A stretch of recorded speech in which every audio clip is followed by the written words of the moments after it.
a Rangers club record. The challenge to extend that record comes from a team on their own roll, the Tampa Bay Rays, winners of 5 straight. The Rays are becoming the new beast from the East. Your Rangers start the series with the American League ERA leader Matt Harrison on the hill. Stay tuned for Friday Night Baseball. It must be 21.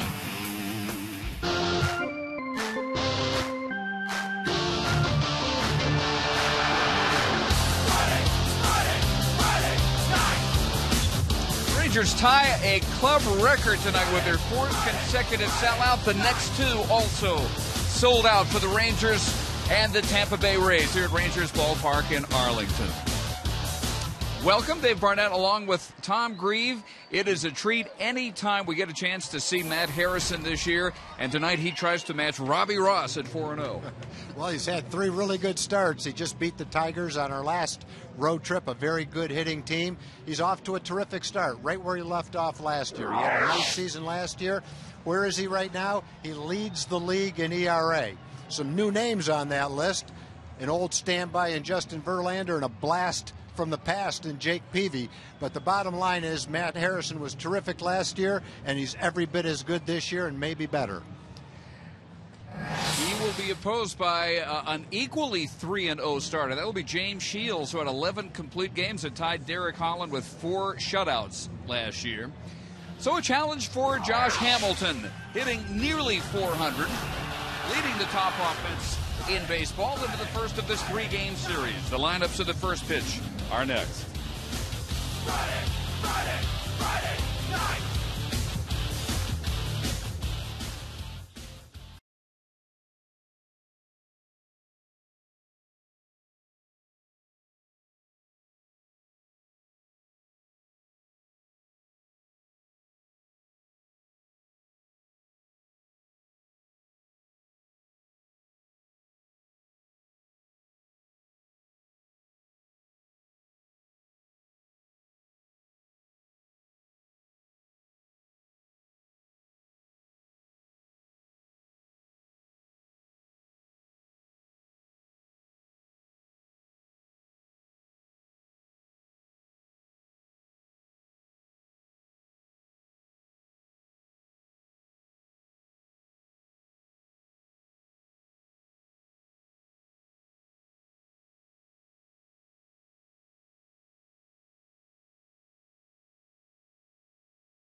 #21 is brought to you by your Texas Ford dealers. Ford is the best in Texas.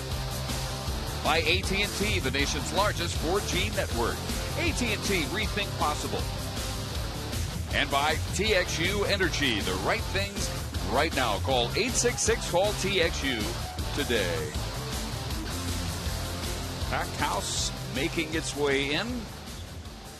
And the Rangers have sold all reserve seats for this series, just as they did for the 3 games against the Yankees. If we get 46,761 tonight, that will be a new record for 4 consecutive crowds here at Rangers Ballpark. And an excellent chance of that tonight for this outstanding pitching matchup. 3-0 Matt Harrison, the ERA leaders we showed you at 166, and 3-0 James Shields at 276 with his ERA, who was one of the workhorses in baseball last year. The first American League pitcher with 11 complete games and 4 shutouts in a single season since 1992. Roger Clemens did it that year. Lineups being exchanged at home plate. The Rangers at 15-4, leading the American League West for the 6th straight day by exactly 5.5 games. Oakland and Seattle are both 10-10. And the Angels at 6-13, equaling their worst start ever, are 9 back, but they are leading 2-0 in the top of the 4th at Cleveland, beginning that series tonight as the Rangers take the field.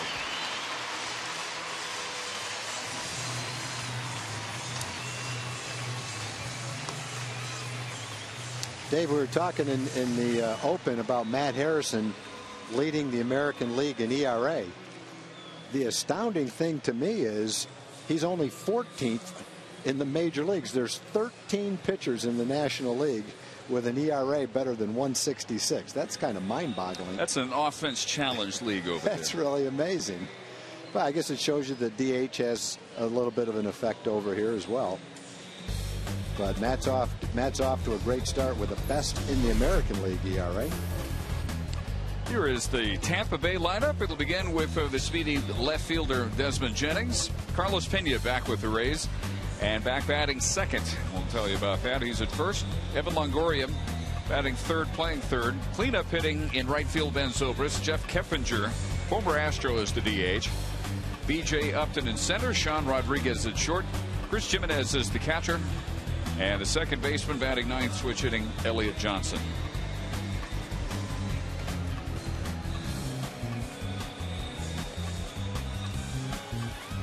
It's a good start for Matt Harrison. We talked about him. 3-0, 166 ERA.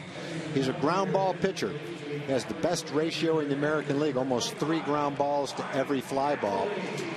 Had a high pitch game in his last start against the Tigers, went to 120 pitches. He's averaged right around 111 pitches per start. That's the 3rd most in the major leagues.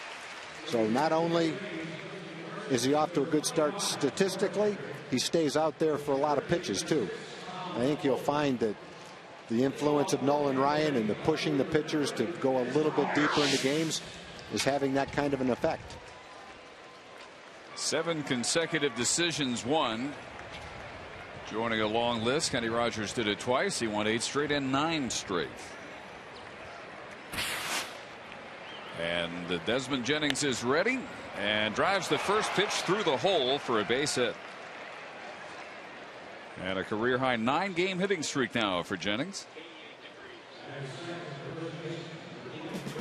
On an 88-degree evening, the Rangers defense with Murphy, Hamilton, and Cruz in the outfield. Beltre, Andrews, Kinsler, Moreland in the infield, and Mike Napoli doing the catching. And it is another game with big-time jet stream factor, as were all the games against the Yankees.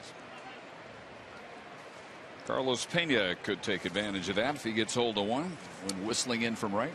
You know, the way the wind was blowing against the Yankees, it really didn't affect the outcome of any one of the 3 games. Sure, there were some balls that were helped a little bit, but it really wasn't a case where either team benefited to the point where it affected the outcome of the games. Carlos Pena just 3 for 19 on the just completed homestand, and that could be 2, but it's dropped by Kinsler and everybody's safe, and Ian has the error.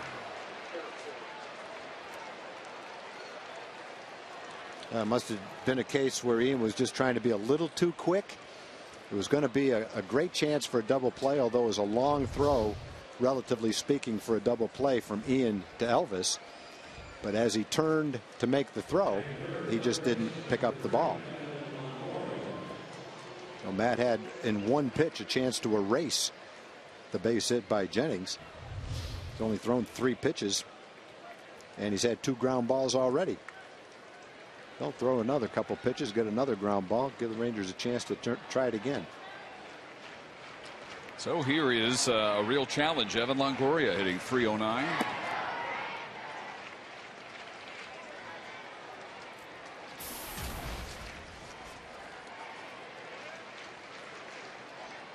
And 3 for 3 with a home run in his previous meetings with Harrison.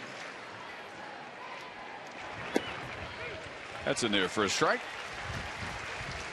Generally on that kind of a play, if Ian doesn't handle the ball cleanly, it'll keep him from getting the man at second, but he'll be able to pick it up and get the man at first, and that didn't happen either. Good changeup right there. Had Longoria way out in front of it.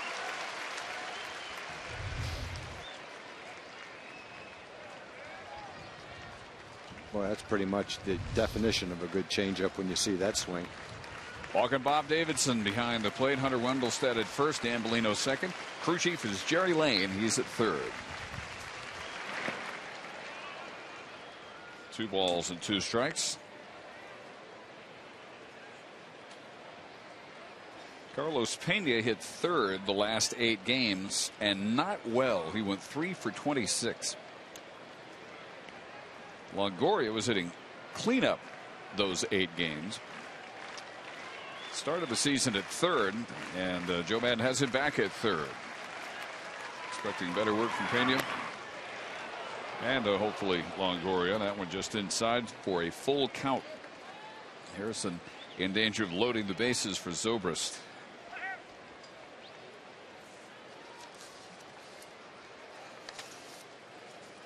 Longoria, the walk-off hero in the final at bat of the regular season at the Trop last year.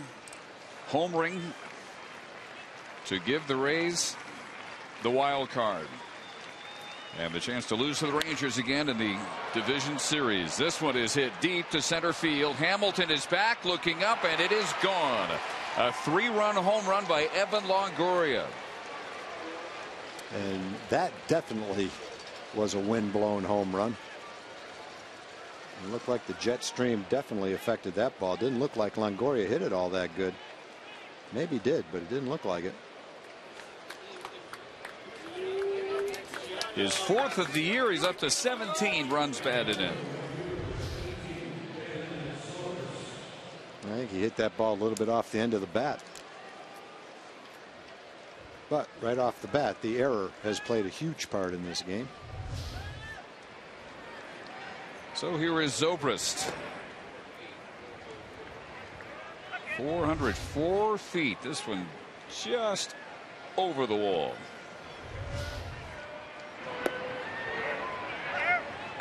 Ben Zobrist batting just .188. And against left-handed hitters, the switch hitter hitting just 2 for 24, .083. But Harrison behind 3-0. And of his first 12 pitches, 7 are balls.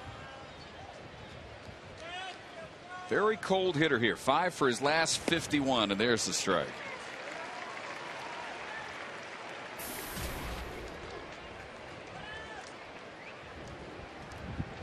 Just 2 for 20 on the homestand, which featured the sweep of the Angels. And there's ball 4, the first 4 Rays reach here in the first inning. The good thing is Matt, with one pitch, can get 2 quick outs. He gets a lot of ground balls. He gets a lot of double plays, and well, that's what he needs right now. Stop the bleeding here in the first inning.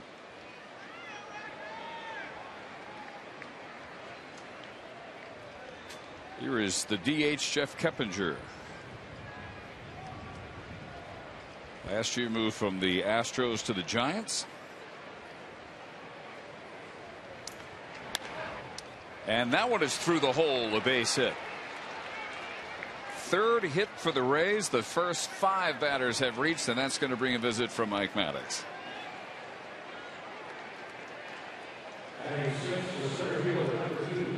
And the second pitch to Pena should have produced a double play. So Harrison yet to dig himself out of that hole.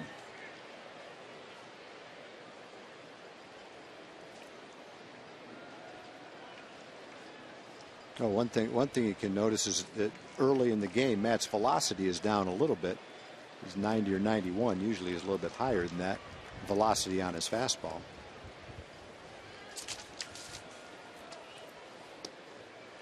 Not a long conversation. And here is B.J. Upton.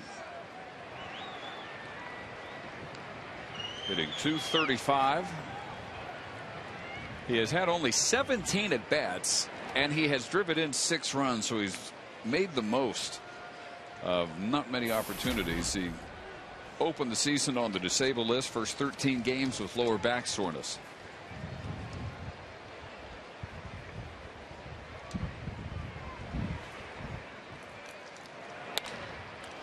And another base hit to left field. Zobrist is heading home. And Tampa Bay has a 4-run first inning. Upton with his 7th RBI. It is 18th at bat of the season.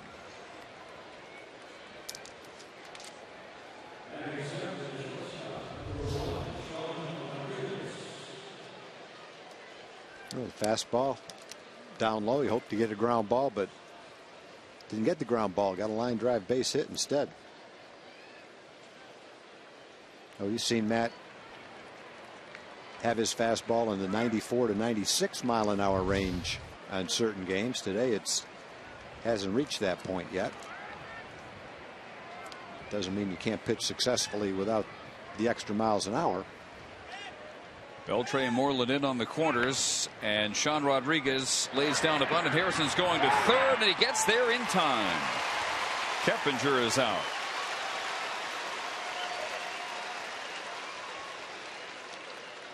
It was just a case of not getting the bunt down toward third base. If you bunt it to third base, Beltre has to charge and field the ball. But Adrian gets back to the bag, and it's an easy play for Matt. It's right in front of him, and they get the out at third base.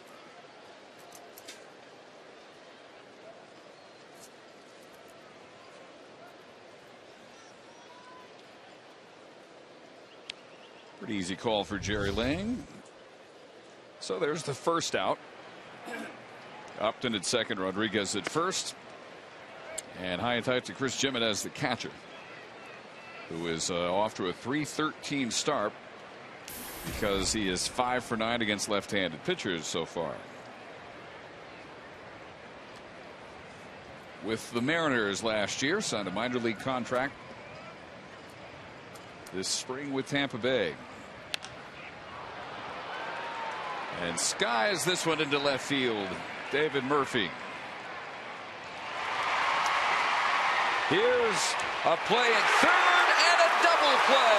Upton is out, trying to sneak his way from second base.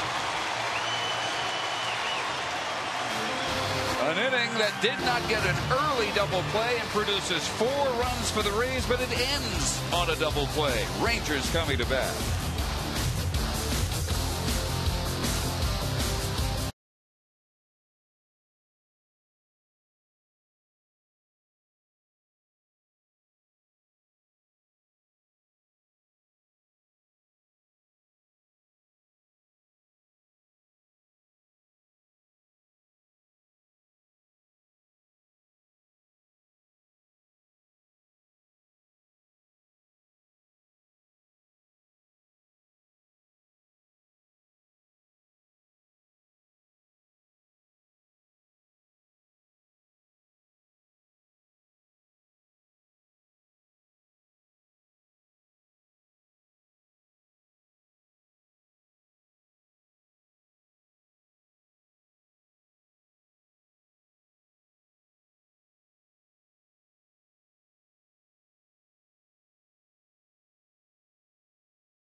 dig themselves out of after a big first inning for the Rays. Here's the lineup for Ron Washington tonight. Should look familiar. Ian Kinsler leading off at second. Elvis Andrus at short. Josh Hamilton batting third at center. Adrian Beltre. Michael Young is the DH. Cruz in right, Murphy in left, Napoli catching, Moreland batting ninth at first. Well, facing one of the better pitchers in the American League in James Shields. He's off to a terrific start. He had a bad start, his opening start against the Yankees, but his 3 starts since then has his ERA just a little bit over 1. He's also a ground ball pitcher, and he's pitched very well against the Rangers. Not necessarily in postseason play. The Rangers have had luck against him both years in the postseason. Regular season, he's been very good against the Rangers, and regular season last year was one of his best seasons.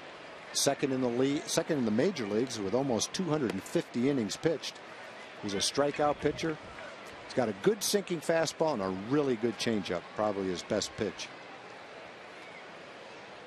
6'4", 215. Deep to right, off the top of the wall. Ian Kinsler close to a leadoff home run. He'll settle for a double.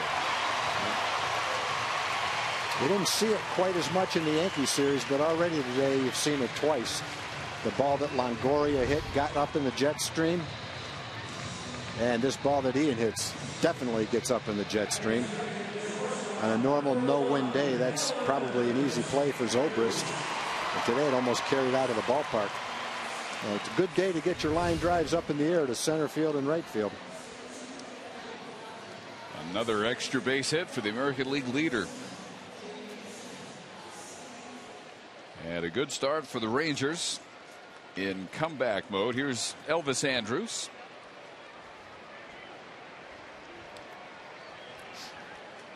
Wednesday, 2 sacrifice bunts, one of which he was actually bunting for a hit.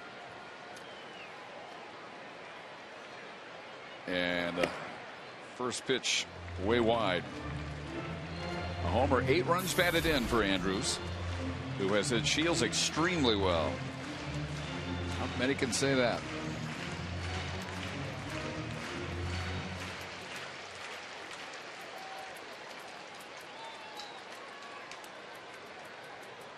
Shields is an old man by Tampa Bay rotation standards. He's actually 30. Went a long time without starting a 30-year-old. From Newhall, California. 16th rounder in 2000 out of high school in the San Fernando Valley, the Valley Player of the Year. From Mark Hendrickson in June of '06, counting tonight.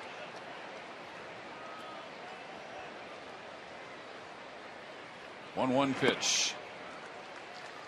2 balls and a strike to Elvis.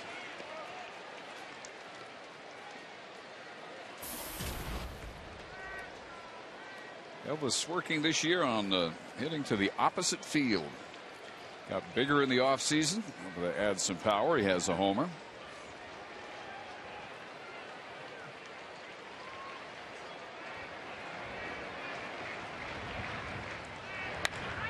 And there's an opposite field base hit.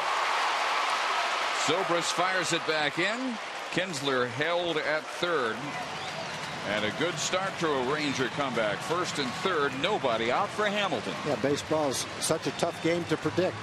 You look at the pitching matchup, and you expect to see a lot of zeros. And right off the bat, both teams are swinging the bats pretty well. Elvis driving that ball to the right center field alley. Hit so hard that Zobrist was able to get the ball in quickly enough. Dave Anderson had to hold Kinsler at third base. So here is a chance to get right back in the game. One swing of the bat. Josh Hamilton hitting .390.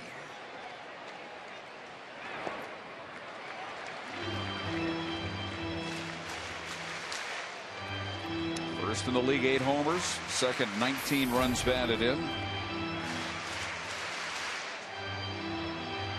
Shields has pitched well against him. Yankees decided really not to pitch to Hamilton.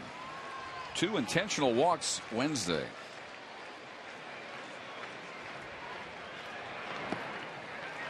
the first two unhittable, 2 balls and no strikes. Well, every team has an advanced scout who scouts the opponent that you're about to play. And so it stands to reason that Shields would throw Josh 2 changeups out of the strike zone because Josh is apt to swing at the first pitch. But he took both the changeups, and now he's ahead in the count, 2-0. That's the best pickoff move in baseball right there. Elvis isn't going anywhere, but Shields led the major leagues with 13 pickoffs last year, and that's a weapon. Elvis is not going anywhere.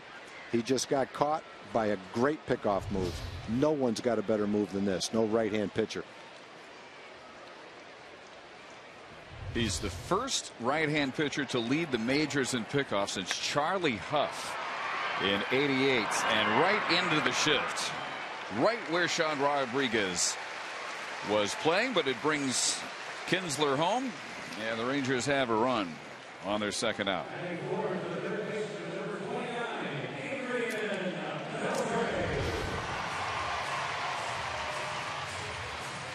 He's definitely out. That's just a great move.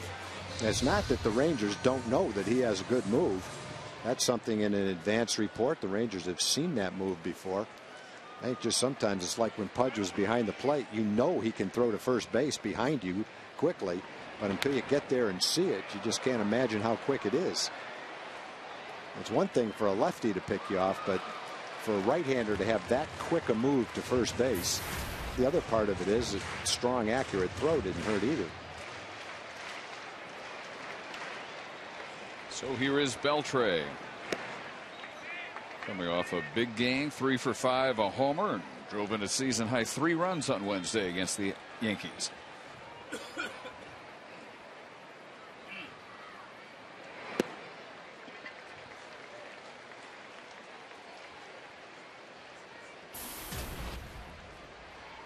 Hitting well, last 9 games, average up over 300 to 313. And 3 balls and a strike. 7 of Shields' first 13 pitches out of the strike zone.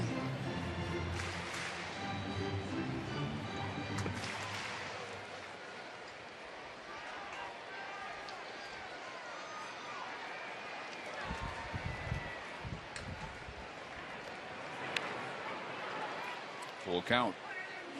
Shields gets excellent movement on his sinker. 92 miles an hour is solid velocity with it, but it's the movement. That last one broke a lot like down and in, like the sinker Darvish was throwing the other night. Into center field, base hit for Beltre. Well, that high changeup didn't fool Adrian very much. So 3 of the first 4 Rangers have base hits off Shields, who had allowed an average of just .222 in his first 4 starts. That's generally not where Shields locates that changeup.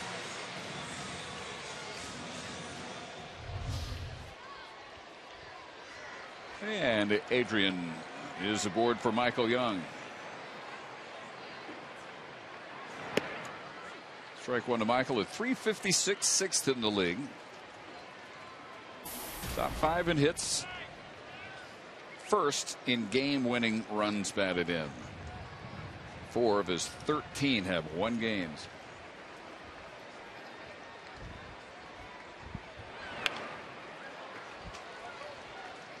And Shields jumps ahead, no balls, 2 strikes. Shields last year 16 wins, 282 earned run average, made his first All-Star team, scoring a club record 249 innings. 3rd in the Cy Young balloting. Also received votes for MVP.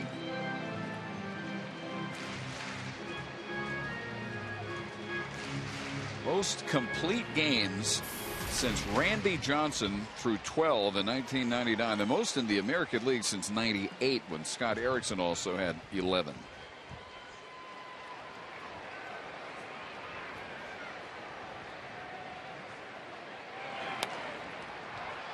This is tapped, and it stays fair right over the bag. Base hit for Michael Young, and the Rangers have 4 hits in the first inning.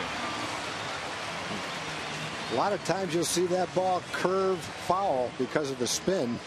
That one just stayed on a perfect straight line, a couple of inches inside the foul line, and just bounced right over the bag. Longoria did the right thing. He's not going to throw him out, so you might as well let it roll. Well, that ball's not coming back. If anything, it's rolling toward shortstop. Up and over the bag. Well, now Nelly gets one up in the jet stream, and all of a sudden it's a whole new ball game.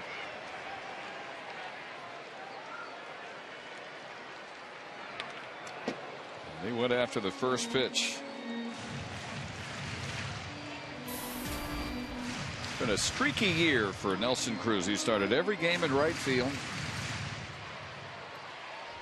Most of his offense has come in bunches.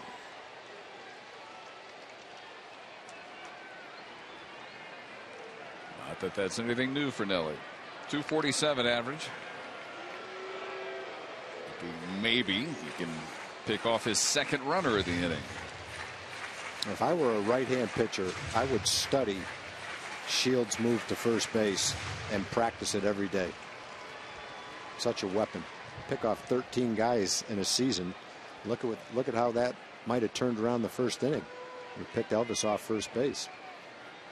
You can say, well, the next ground ball might have been a double play anyway. Well, that's a whole different ball game if there's men on first and third, and if there's a man on third and one out with no one on first, you can't assume the same thing was going to happen.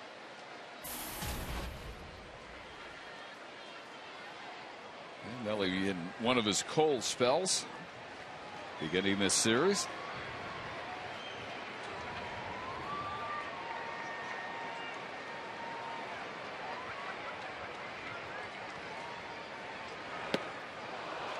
One and two.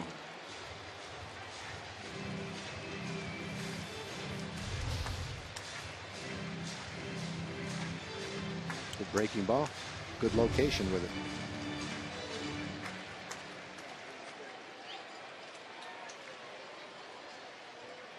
Beltre off second, Young leading off first, and Cruz strikes out, so the Rangers settled for 1 run on 4 hits. A huge pickoff of Elvis Andrus, the key for Shields in the first inning.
Thanks, Dave. Great to be back with you on TXA 21 Friday Night Baseball. We're here in the Community Corner tonight to talk about children's health. Chris and Ronnie Bear started Kaboom Fitness for kids to target preschoolers and teach them healthy habits. They use music and games, and they learn about exercise, nutrition, proper rest, and the kids have a ton of fun in the 30-minute classes. Everything you need is provided there, and to find out more, go to kaboom-fitness.com. Dave? Terrific stop by Moreland. Harrison covers. Elliott Johnson barely beats out the infield hit. Up early in the game, the ball is definitely not bouncing the Rangers' way. Just a little dinky ground ball. Mitch gets to it, tries to knock it down, and does his best to get it to Matt, but Johnson's just able to beat it out. Bing bang play, and that's how the second inning starts. Some more bad Ranger luck. Back to the top, and Desmond Jennings, who singled on the first pitch of the game, through the hole to kick off a 4-run Tampa Bay first inning. 3 of the runs were earned. All those except for Carlos Pena, who reached on the Kinsler error. Well, Matt's struggling with his command. He's thrown 24 pitches, 12 balls, and 12 strikes. He has had the up and the down of being a starting pitcher his last 2 games. In the very first inning, remember Saturday, game 1 of the doubleheader in Detroit, he led 8-0 before he even took the mound, and went 7 2/3, 3 runs on 6 hits, throwing 120 pitches. And tonight the Rangers trail 4-0 before James Shields took the mound. 3 balls and a strike to Jennings. Well, Matt had only walked 4 batters in 21 innings, less than 2 per 9 innings. He's already walked 1 batter. That was Zobrist. After the home run to Longoria, Zobrist came around to score the 4th run.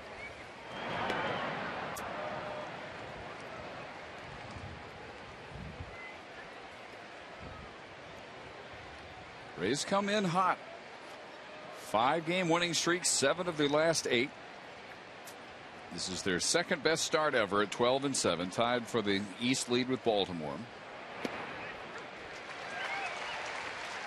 Baltimore trailing the A's 4-1 at Camden Yards, top of the 6th. 3-2 to Jennings. And the Rays have been playing stout competition. 19 of their first 22 games against teams last year that were above 500. Trying to get their longest winning streak since July of the 2010 season.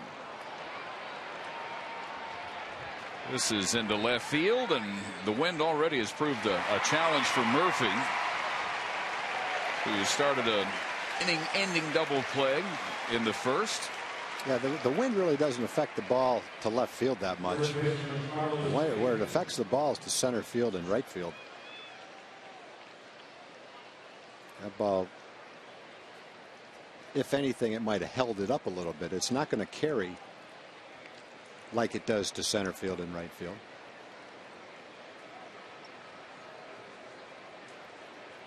So here is Pena, who hit what looked like a double play grounder. Would have started the first inning very differently. Kinsler not able to come up with it.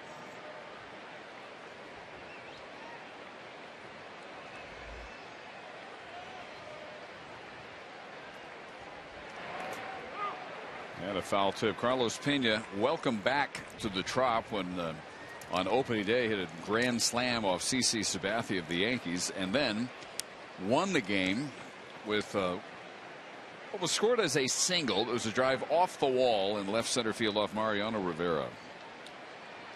A walk-off variety.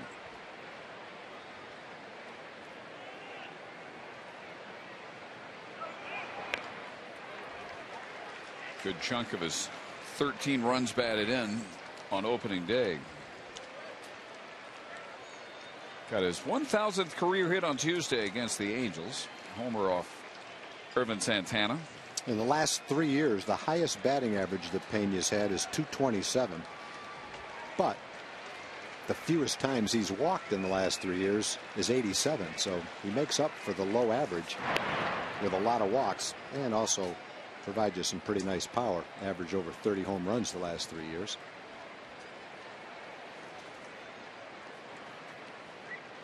That's probably why Joe Madden is trying him in the second spot right now, because he will work walks.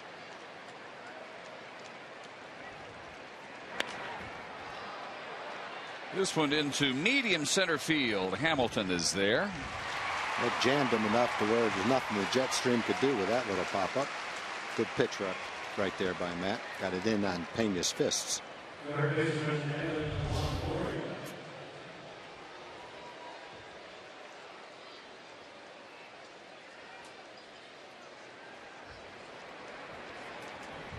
So 2 fly balls after the infield hit by Johnson.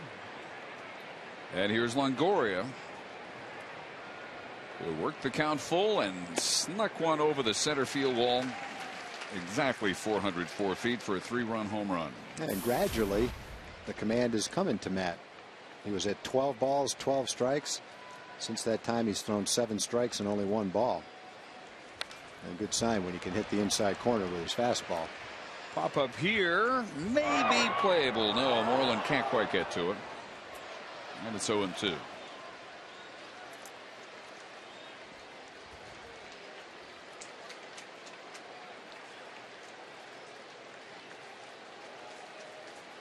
Longoria's been getting most of his numbers at home. He's at 379 at the Trop. Over 120 points worse on the road, but off to a good start on this road trip.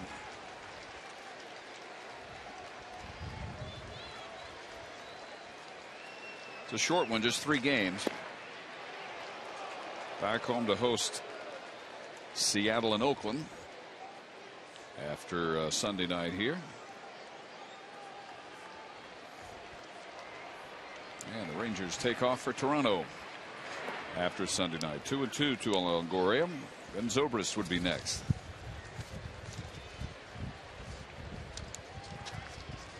The Rays came here off a pulsating walk-off win, 4-3 over the Angels on a 2-run walk-off home run by pinch hitter Brandon Allen. His first official plate appearance as a Ray. His first time up as a Ray. He drove in the game-winning run with a bases-loaded walk earlier in that series, and then took Jordan Walden deep to kick off a huge celebration yesterday at the Trop. So he's already a hero. Picked him off waivers from the A's.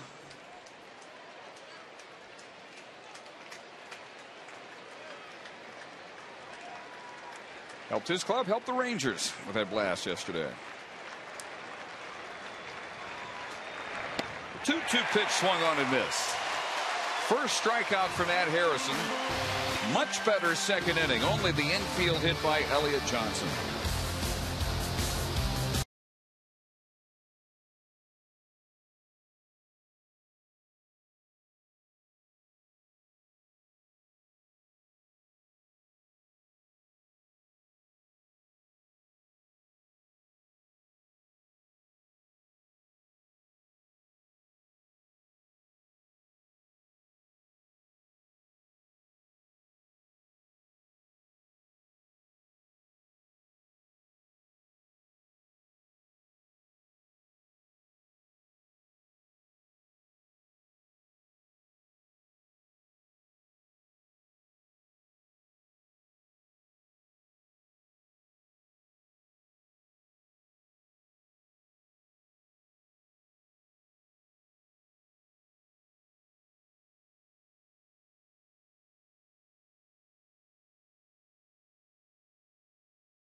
Ranger fans, don't forget to text your thoughts on Wash's call to Mark McLemore at 469-209-2121. If he reads your text in the postgame show tonight, you'll win a $50 sporting goods gift card from Metro PCS. The text again is 469-209-2121. And David Murphy leads off the Rangers second. Napoli next, and then Moreland.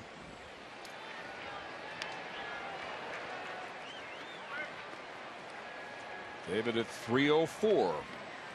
Best start with the Rangers. A homer, 5 RBIs. Snapped a 5-game hitting streak on Wednesday.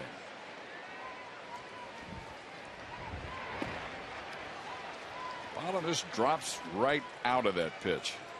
The Rangers had a good chance to score a lot of runs against Shields in the first inning. He really didn't have good stuff. He hung a lot of pitches. They had 4 hits. Catcher's interference right there. I'll get the lead off on. Not the first time David's had that happen to him. Swung the bat, hit the catcher's glove. In which case you get first base. And the pickoff at first base certainly helped Shields. Bob Davidson making the call on Jimenez. You see where Jimenez's glove is. It's almost even with the bat. Rangers will take it. Down 3, and here is Napoli, who homered for the first time here at the ballpark on Wednesday. His first 6 were on the road. Second to Hamilton in homers. Top 10 runs batted in with 14.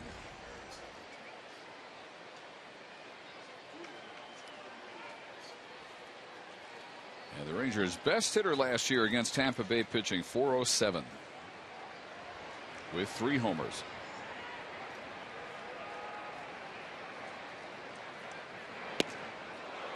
Going for the downs there. And nothing in 2.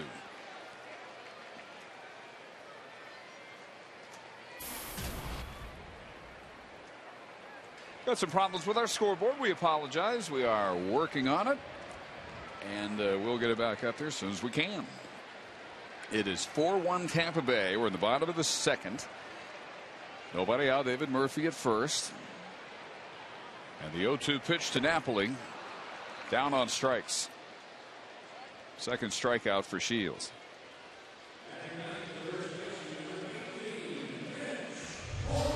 Good look at his changeup. The movement and the location. When he keeps it down there, there's really nothing he can do except hope to lay off it.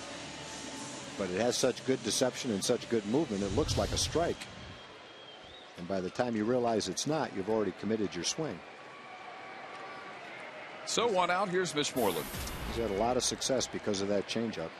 Hasn't missed a start in 5 years. Been well over 200 innings. Averaged about 220 innings over the last 5 years. 250 innings last year. But the Rangers have beaten them twice in postseason play. Once in 2010, once in 2011, when they beat the Jays in the first round, 3 games out of 5. Last year he hit a couple of batters, a couple of wild pitches, in a 5-run 5th inning.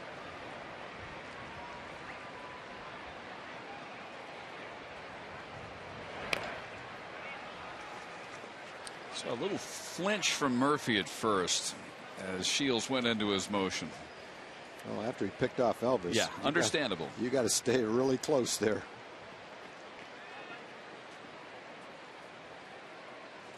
Mitch Moreland getting most of his hits in bunches this year. 2 of them including a home run Wednesday against the Yankees. He's had 7 hits this year. 6 have come in multi-hit games. 2-hit games, and now 1 and 2. Yeah, both pitchers struggled with command in the first inning, and both pitchers are throwing a lot better here in the second inning. And Washington hoping that a string of right-handed starters will allow Mitch to get into a groove, which he's been searching for so far all year. That really is right there. The key to the changeup is try to lay off it. Most of them aren't strikes.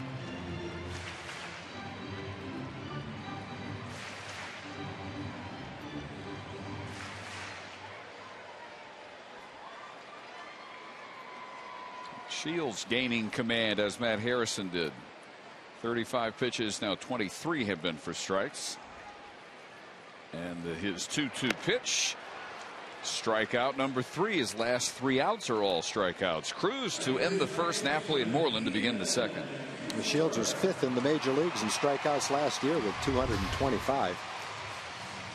Well, it's not just his changeup that will strike you out. That's a good tailing fastball. It looked like it might be in the strike zone and then tailed right out of the strike zone. Tough guy to hit, and he beats good teams too.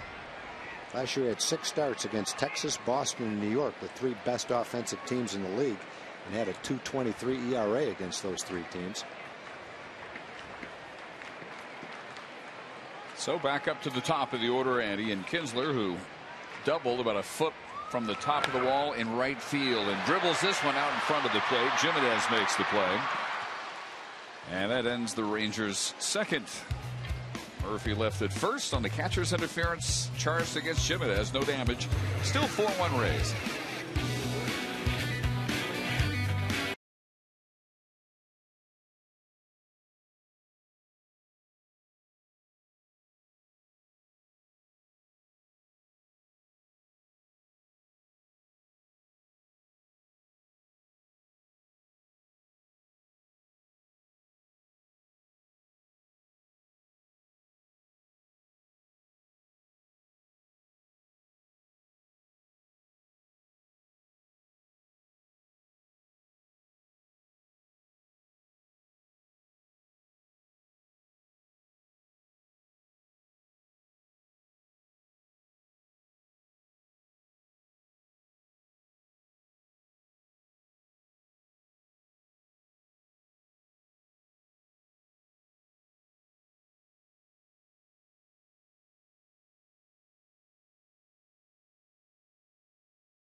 TBA AT TEX brought to you by Sports City Toyota. Go to sportscitytoyota.com. We'll deliver anywhere in Texas.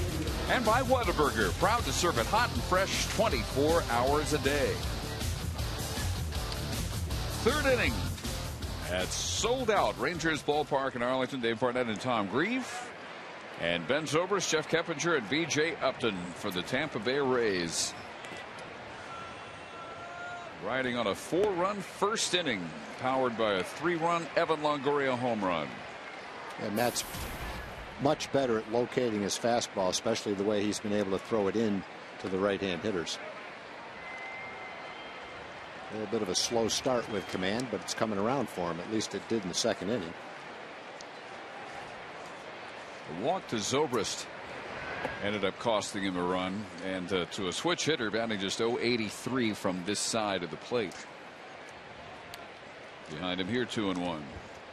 See if he comes after him now. Just 2 for 20 on the homestand. Well, behind him, 3 balls and a strike.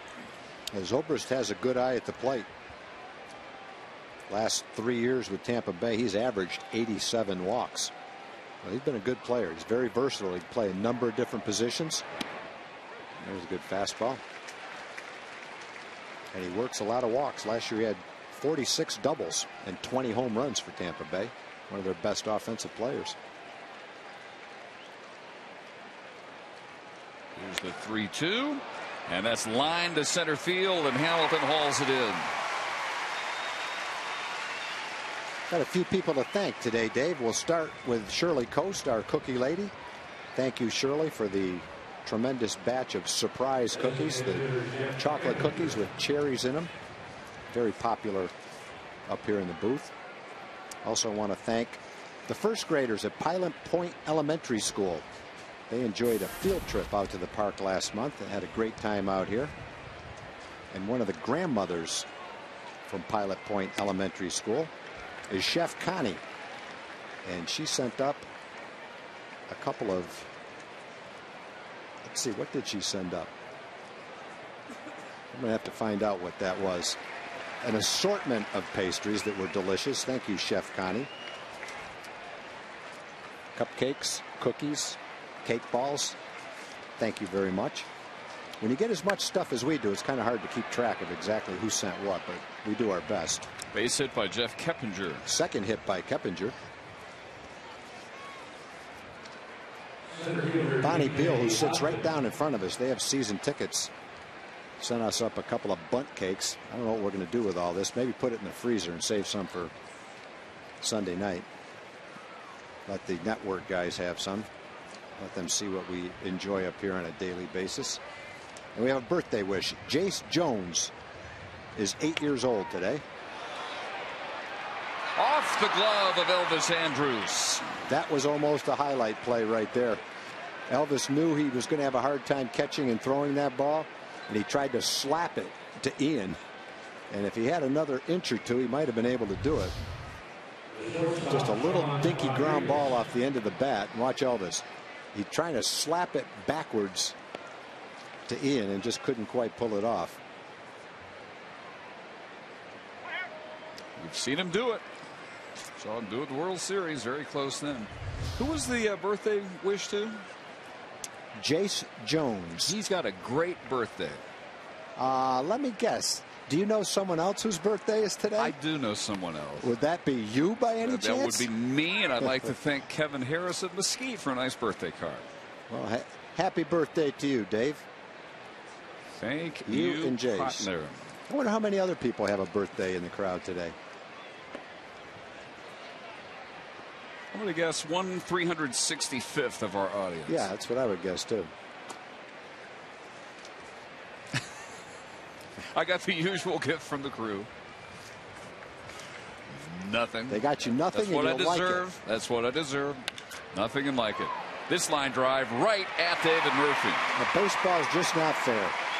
B.J. Upton hits a little dribbler up in the middle for a hit, and Sean Rodriguez hits a line shot to left field for an out. They evened up.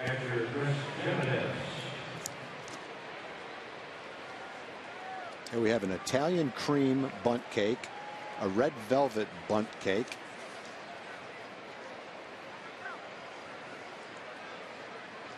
chocolate cupcakes. Eric Nadel is still raving over the brownies with a cookie dough batter on top of them. Claims it's the best dessert he's tasted in our booth in 15 years. It's probably the third dessert he's tasted in our booth in 15 He's very discerning. He looks, and occasionally he'll sample one. But that one, Eric came back for seconds. He's wondering why he's on TV. Does he look like he eats a lot of desserts? No, Not really. He Not doesn't. Really. But for him to like one, that's high praise. 1-1 to Jimenez, who flied into a inning double play in the first. Don't you know that there's a lot of people, as soon as we start talking about this, how many of you have just come back to sit down from the refrigerator? This fly has Cruz looking up, and that one almost sailed out of here. Keppinger scores. Upton is heading home, and he is out. He's been thrown out at third and the plate in the first 3 innings tonight.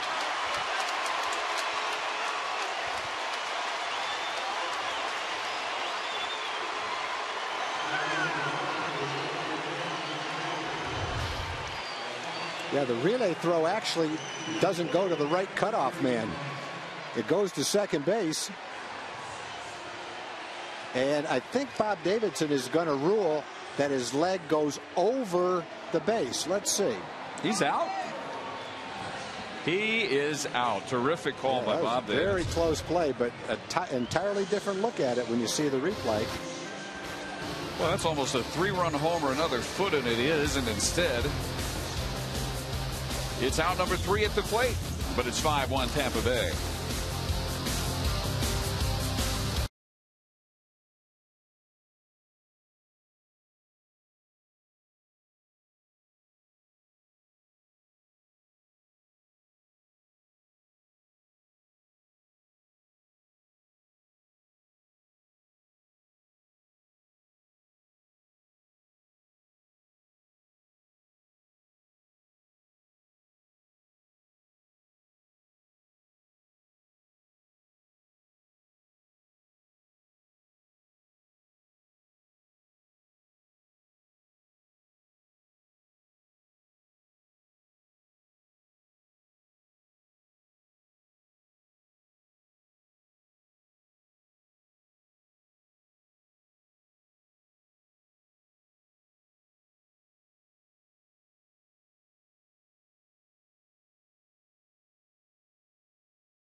4 as they were before they got their first at bats against James Shields. 5-1 is Andrus, who threw the strike the relay with 9-6-2 from Cruz to Elvis to Napoli to end the inning. He leads off the third. Now this could be a lot different game, but we see it all season long. Excellent throwing from the Ranger outfielders. David Murphy threw out Upton at third. Cruz came up with that ball so quickly in right field. He was trying to hold the hitter to a single, which he did by throwing towards second base, but it made the relay throw a little bit longer because it went to second and then Elvis threw it home. It's a little bit shorter if it goes to Kinsler, who was the cutoff man if the play was at the plate, but Elvis was still able to pull it off. Strong throw from Nelly.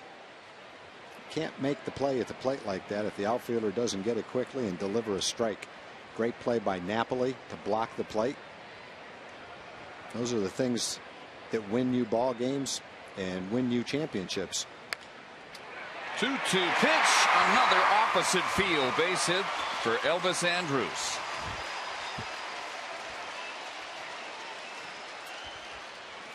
Let's look back at that last out. It's a wind-blown hit off the wall. Nelly holds him to a single. Elvis turns and fires. Now watch Napoli. Blocks the plate, tags him in the shoulder before Upton touches the plate. He's out. He's not touching the plate. His hand now touches the plate along with his foot, but he's already been tagged out. Upton thinks he's safe, but the replay doesn't seem to show it. You know, so many times we try to see it 2 or 3 times to see if the umpires made a mistake, but Bob Davison made a great call right there. And Mike Napoli, textbook blocking the play, wasn't he? I thought so, yes. Nice play all the way around. And again, those plays are not surprises when the Rangers pull them off.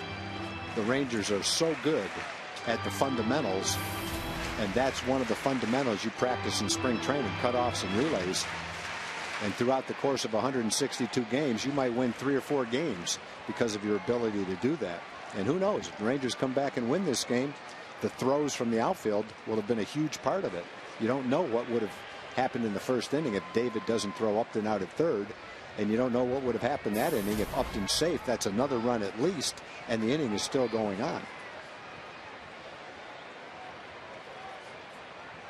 Cruz's first outfield assist of the year in the last road trip, and a perfect strike that was from right field to second base. This throw to second base ended up getting the man at home, though.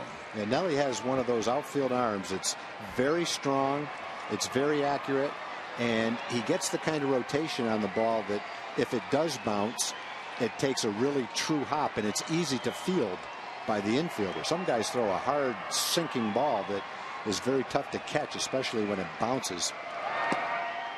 But Nelly's ball has great velocity, great accuracy, and it's easy to catch when it hops.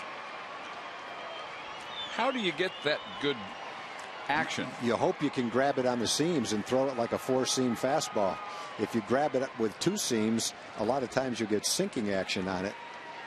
And you know, some pitchers have a natural sink to their fastball, and some guys' ball is pretty straight. I'm not sure the physics of it, but a lot has to do with the grip. We used to have an outfielder named Ruben Mateo who had as strong an arm as any outfielder but couldn't throw anybody out. He had great velocity, but he wasn't that accurate, and when the ball bounced, it always handcuffed the infielder. So accuracy is a huge part of it. Called strike 3, and the throw to second is not in time. So Andrus gets the steal, but Hamilton is the 4th strikeout victim of James Shields. All swinging. Well, Josh doesn't take many fastballs for strike 3, but that ball had the kind of movement that halfway, watch it, it looks like it's inside, and it comes back and just caught the inside part of the plate. First 3 swinging until that call strike on Josh. Elvis, who was picked off in the first, gets the steal in the third. So scoring position with one out for Beltre. He singled his first time up.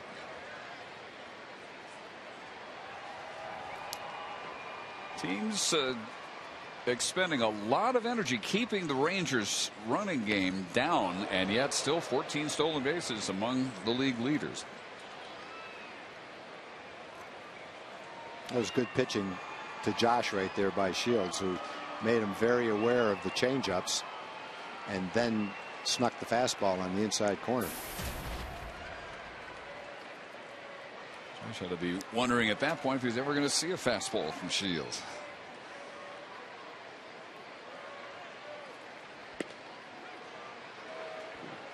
Strike at 90 and a ball and a strike.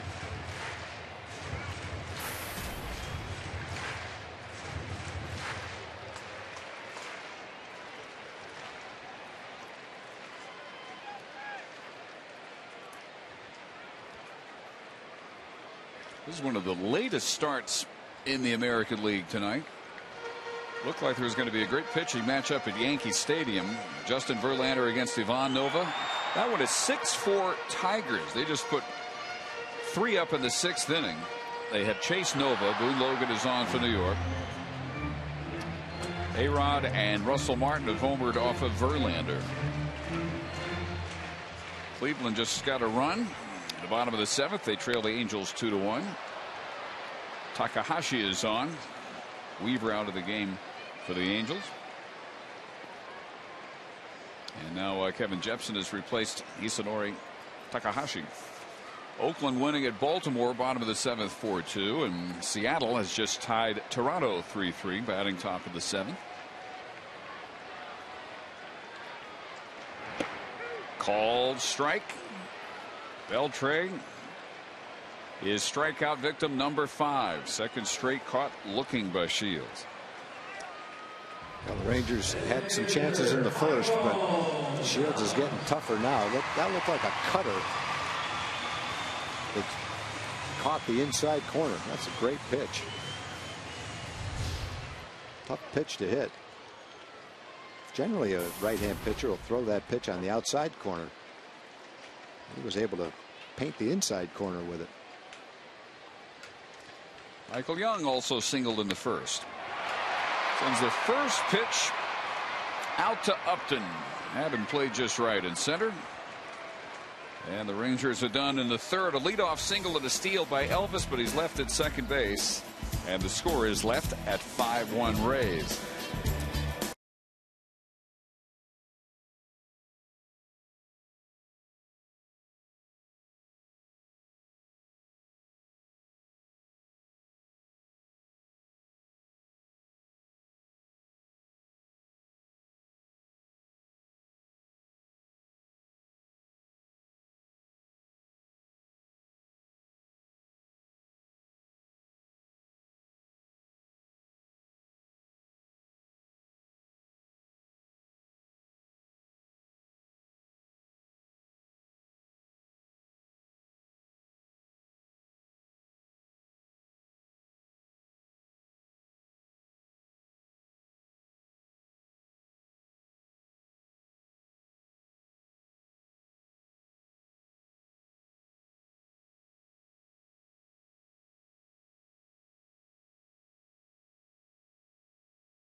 Of the game is Toyota of Dallas, your Toyota connection.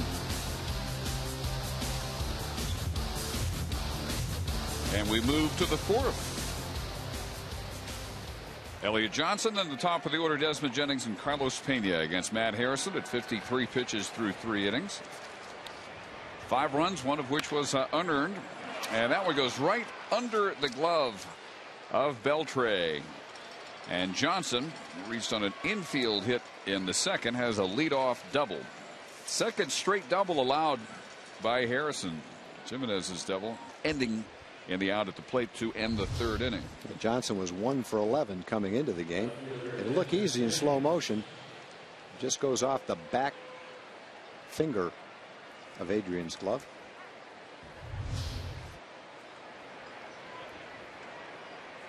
Ninth base hit. Matt had allowed only 17 hits in his first 3 starts over 21 2/3 innings. But the Rays have had a good night. This might be a game where Ron Washington would go to a long reliever early in the game if he felt Matt was struggling to that point. But remember, Scott Feldman just threw 60 or 70 pitches a couple of nights ago. So he's probably not available in a long relief role tonight. So Matt going to try. Ron is going to try to get more innings out of Matt for that reason.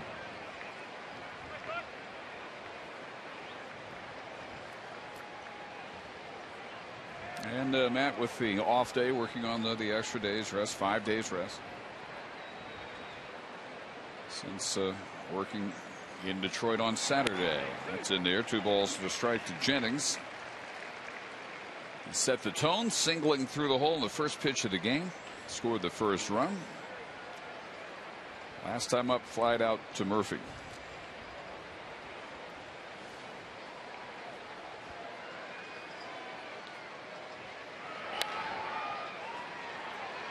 Elvis Andrus gets the speedy Jennings at first. He advances Johnson to 3rd. And let's check in with Joel Thomas. Hey, thanks a lot, Dave. I got a very special guest here with me tonight, the COO of the Texas Rangers, Rick George. And Rick, it's got to be a good time to be in management for the Rangers because these sellout crowds are just killers. Yeah, it's really good. You know, this is our 4th straight sellout, which ties a club record. And with sellouts on Saturday and Sunday, we'll eclipse that mark.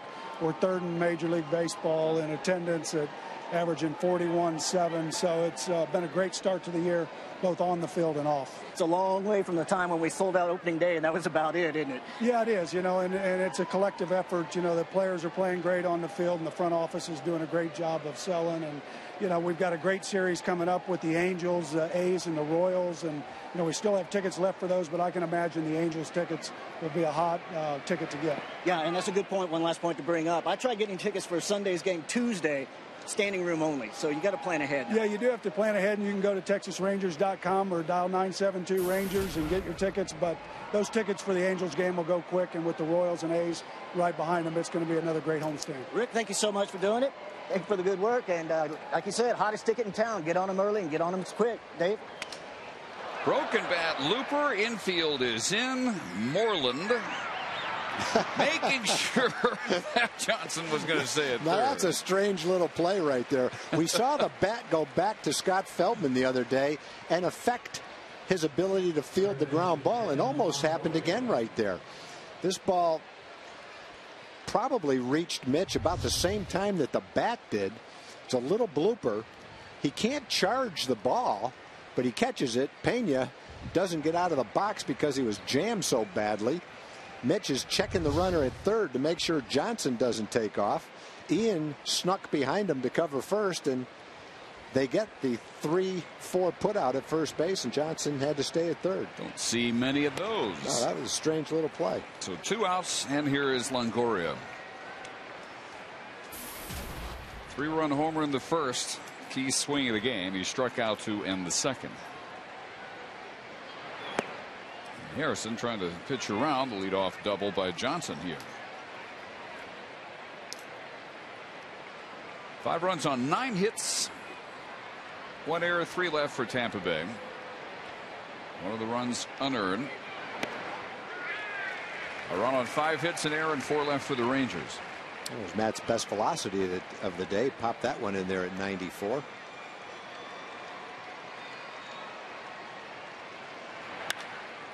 And that one is lined to left, in there for a base hit. Johnson comes home, and it is 6-1, and Longoria has driven in 4 runs. He started the night with 14 in their first 19 games. I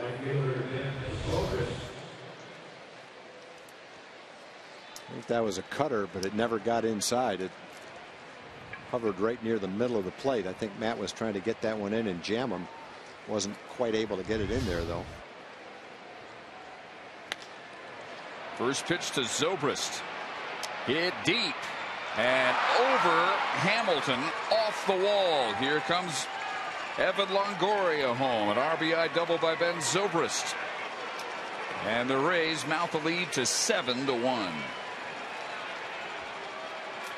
Ron's trying to avoid using the bullpen if it's at all possible to get a couple of more innings out of Matt.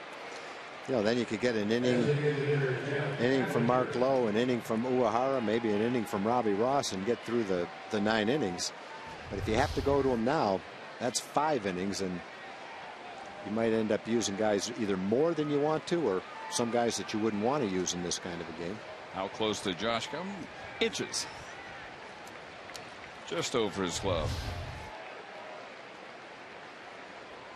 And for Ben Zobrist, just his 3rd hit in 26 at bats against a left-handed pitching for the switch hitter.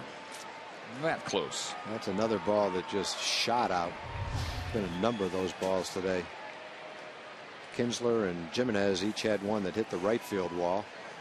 Longoria's actually had 2 of them. And Longoria hits those 2 balls in Tampa Bay. He's 0 for 2.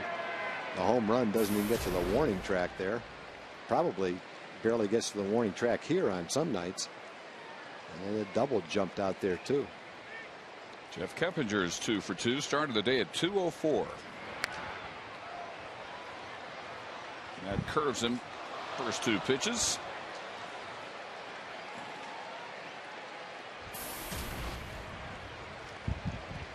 That is the 9th best average against left-handed pitching in the majors.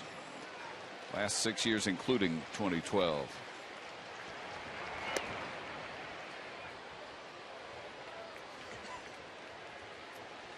And a very, very tough strikeout. Toughest in the American League. He has struck out once in 51 at-bats this year. The National League's toughest strikeout 3 of the last 4 years. Pretty close there to a call strike.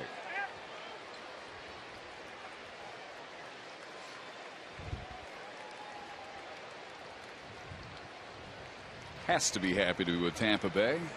Escaped Houston last year for San Francisco. And reaches out and taps that one to short right, and it's a base hit. Harrison trying to get over to first base, not in time to beat Keppinger, who is 3 for 3. One of those games. The hard hit balls are falling in, and certainly the soft hit balls are doing the same. Rangers really have not had a game like this year. That's a 12th base hit. Some have been tattooed and some have been just in the right spot.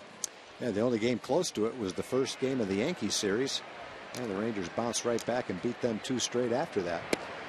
Here's B.J. Upton, who has had an odd night. He singled in a run in the first. Ended that inning thrown out trying to take third base on a fly to left field. Infield hit in the third, so he's 2 for 2. Ended that inning thrown out at the plate.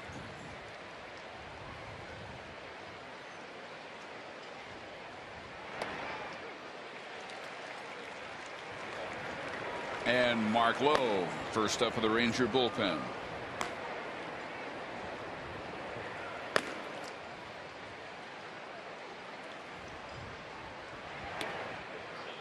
Harrison was close to escaping damage this inning. He had the leadoff double by Johnson, but the ground outs by Jennings and Pena. 3 straight hits since. 2-2 to Upton.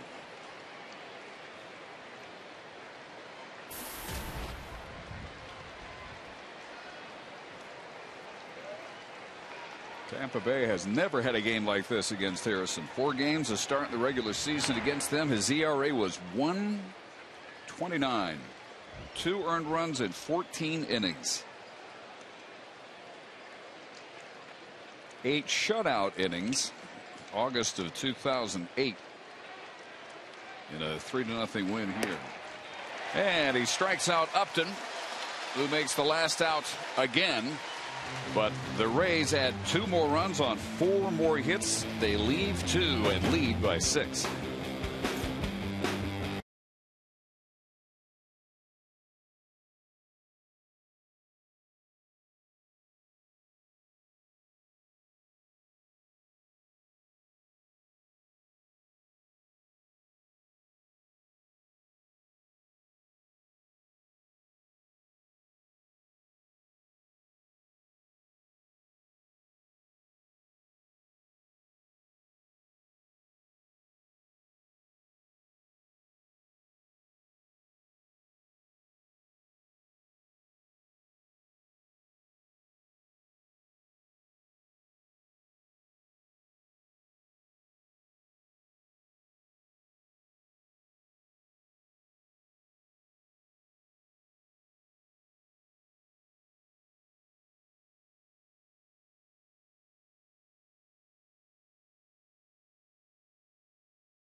All-you-can-eat seats are available in the upper home run porch for every game and include unlimited grilled chicken sandwiches, hot dogs, nachos, peanuts, popcorn, and soft drinks for one low price. The all-you-can-eat menu is served in the air-conditioned upper home run porch grill.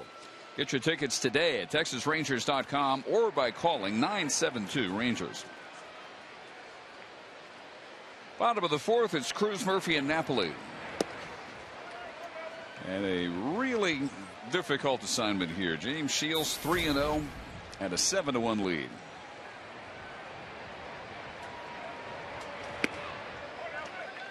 And finding his groove after the Rangers got to him for 4 base hits among the first 5 batters he faced, but only managing 1 run.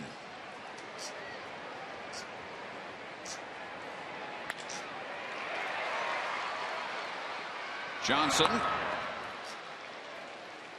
Cruz is 0 for 2.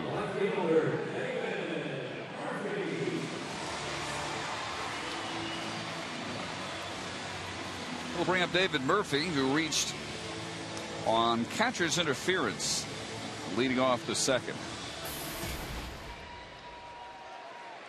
Does not count as an official at bat. Goes as an error on Jimenez. And Shields followed with some of his very best pitching. He struck out Napoli and Moreland swinging. Got Kinsler on a little dribbler out in front of the plate.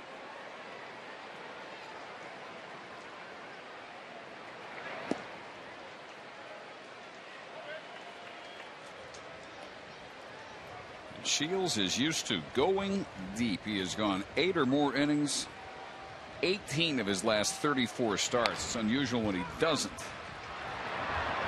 And another play for Johnson, played exactly right. As we look at our Ford leaderboard,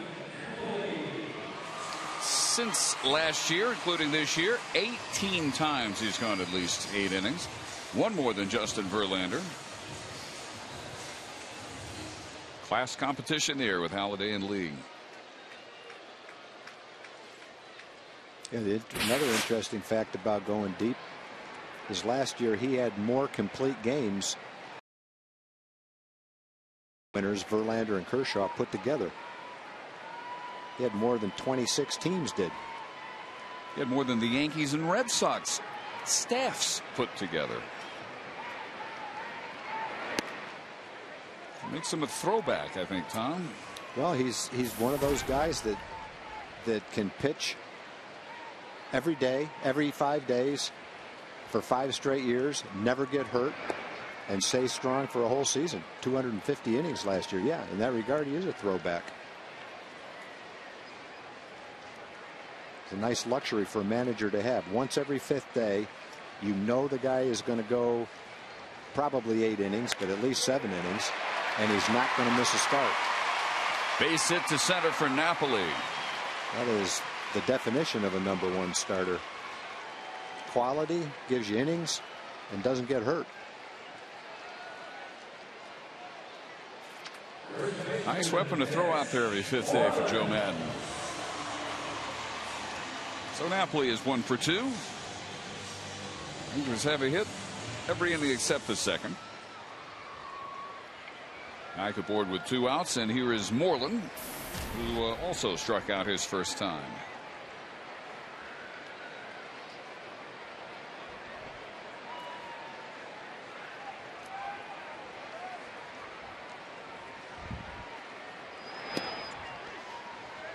Paints that stripe outside corner at the knees.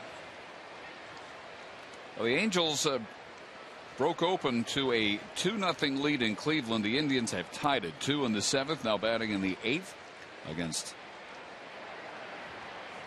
Hawkins. The Angels have managed only 4 hits tonight.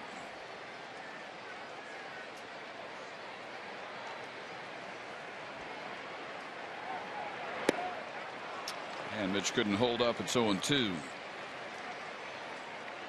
He gets you thinking at the plate, and the variation of his fastball and his changeup causes you to be a little unable to pull the trigger sometimes on the fastball, and still way out in front of the changeup. You get just caught behind and ahead of both those pitches, and he mixes them up nicely.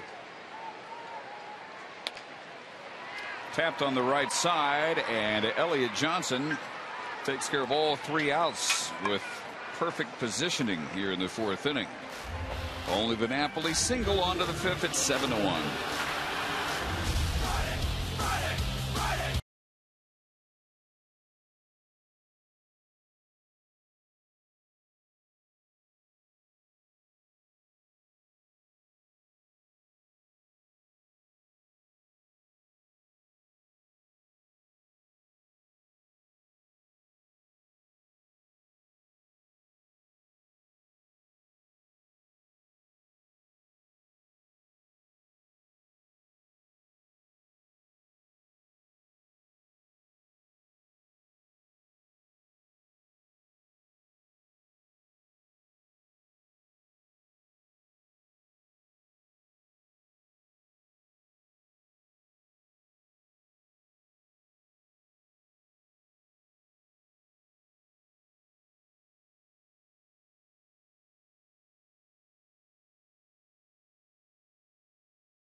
#21 brought to you by your Texas Ford dealers. Ford is the best in Texas.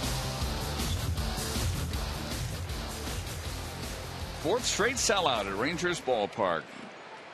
All reserve seats gone for tomorrow night and Sunday night here. 2nd and 3rd games of the Tampa Bay series. All sorts of records being broke. What'd you say? This is the most people for a 4-game series. It'll be the most for 5 games right. In a row. It'll be the most for 6 in a row. Correct. And when we come back, it'll probably be the most for 7, 8, and 9 too. New standards being set and come back and play the Angels on the weekend. Could be 9 straight sellouts. Lofted by Sean Rodriguez, out to Cruz. And Rodriguez 0 for 3. 15-4, equaling the '89 Rangers for the best start ever. But only the current Rangers have won the first 6 series in a season, and 12 straight series. Going back to late August, the Red Sox won a series here. That has not happened since the regular season. Jimenez flied into an inning-ending double play in the first and doubled into an inning-ending out at the plate in the third, both involving B.J. Upton on the bases, and gets that one through the hole for his second straight hit. Hit number 13 for the Rays off Matt Harrison. Close to as many as he has allowed in his first 3 starts combined. Yeah, Matt's kind of taking one for the team right here without a long man. Ron is really asking him to stay in there and do his best to get as many outs as he can to keep the bullpen from having to pitch extra outs. Scott Feldman not available today because of his spot start the other day. All of that because of the rain out that caused a doubleheader to be played. Scott threw 62 pitches in 3 1/3 innings on Wednesday. Harrison at 84 pitches, 52 strikes.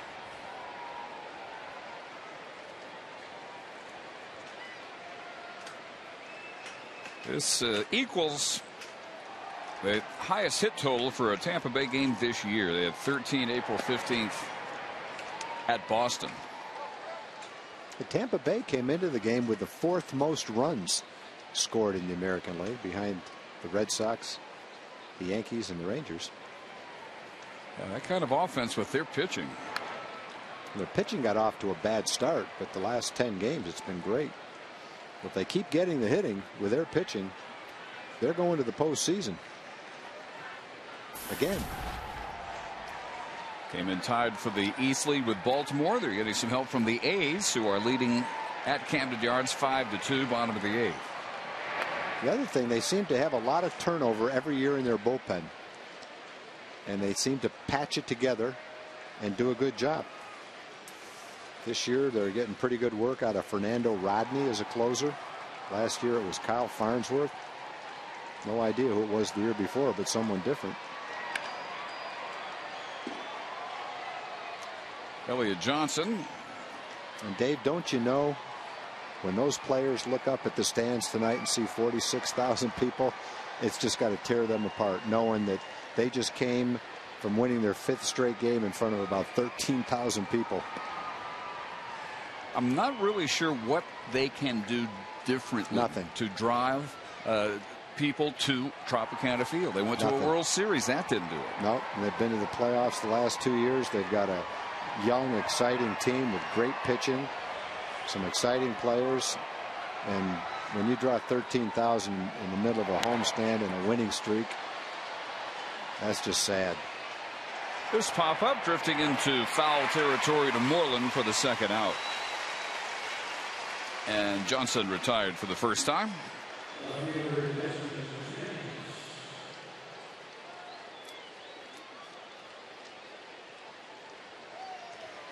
There are those in the know in the Tampa Bay area who say the big mistake was putting that park in St. Petersburg. If it was in Tampa, they say it would be a drawing franchise.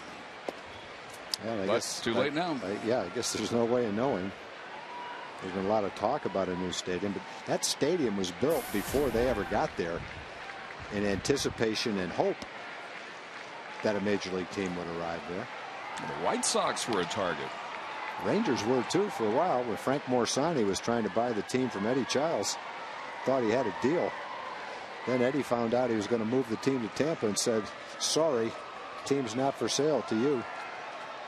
Had their sights early on the Giants. Yeah. White Sox got their park built. Stayed on the south side.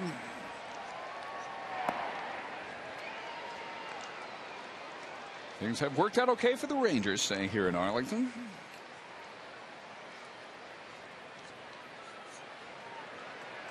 But the Rays' success not igniting much in the way of attendance at Tropicana Field. Even in the postseason, tickets are easy to come by there.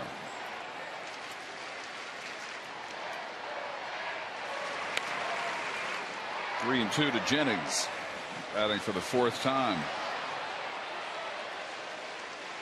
They don't even open up all the seats at Tropicana Field. Keep a tarp over the highest seats, regular season and postseason.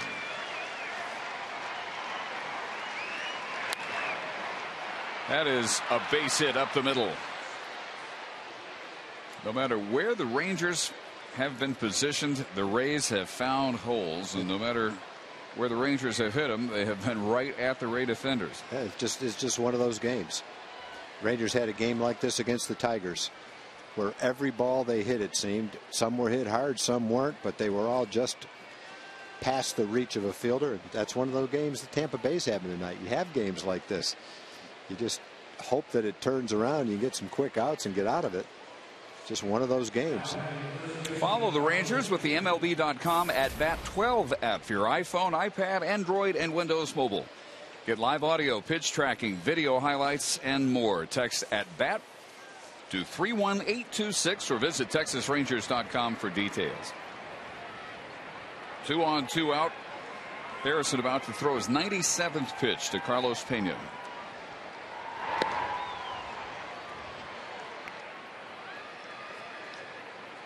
Pena 0 for 3, reached on the Kinsler error in the first and scored on the Longoria homer. He's flied out and had the odd ground out. Bat saw it in half, retired 3-4. Moreland feeding Kinsler at first base for the second out of the fourth inning. We've had some strange scoring in this game. 1-5, 7-5, 9-6-2. 3-4.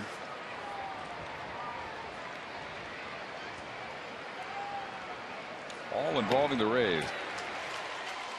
And Harrison a strike away from a scoreless fifth. The only scoreless inning was the second.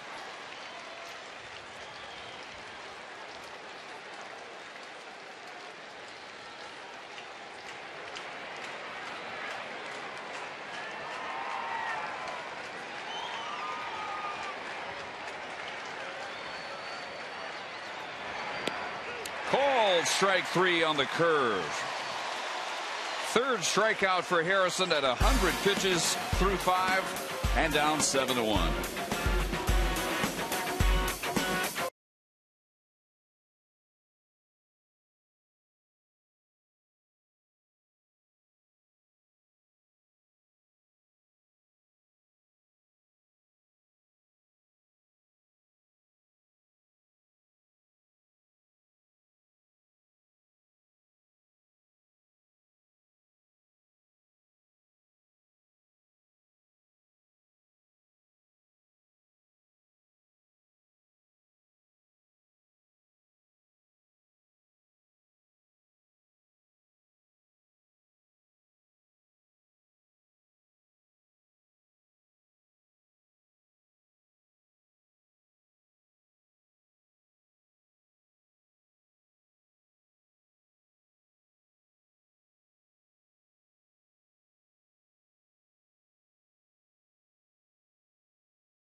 Trivia question. Who was the first pitcher to throw a no-hitter and not bat in the game? Oh, that would make you think it was early on in the DH era, which began in 1973. Might be an anniversary.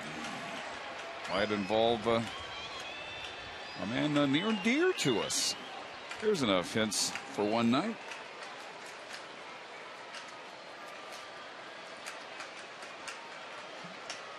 Look at that huge bag of kettle corn. That probably my favorite ballpark snack is kettle corn. They get pretty good kettle corn in Seattle, pretty good kettle corn in Oakland. Great kettle corn in Arizona. Kettle corn here is pretty good too. Kettle corn everywhere is good. I don't think I've ever had bad kettle corn. I'm not sure if that exists. So go try the kettle corn. By definition, isn't all kettle corn good kettle corn? You're right. That is. You're right. There's no sense critiquing it because it's all good.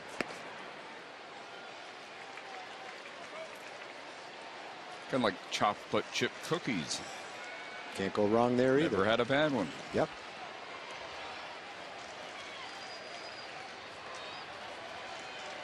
One-two pitch to Kinsler. Top of the order in the Ranger fifth. Meehan doubled and scored the Ranger run in the first on an RBI ground out by Hamilton. 4 of the 6 Texas hits came in the first. Shields has not had a 1-2-3 inning, but he has limited the damage. 1 run on 4 first inning hits thanks to a pickoff at first of Andrews, who had singled after the Kinsler double. She's doing a lot of work there to get. I'm not sure if the spoon is doing much help for her. Handling the snow cone. Kinsler grounds out. I just got a text message from Jim Gideon. Remember Jim Gideon? Sure. The great UT pitcher. Longhorn, absolutely. #1 draft choice by the Rangers way back when.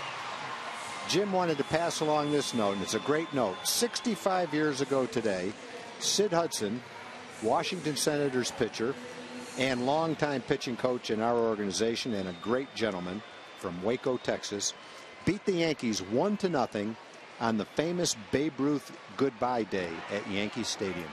What a great note. Thank you, Jim. Jim comes back for Alumni Day from time to time.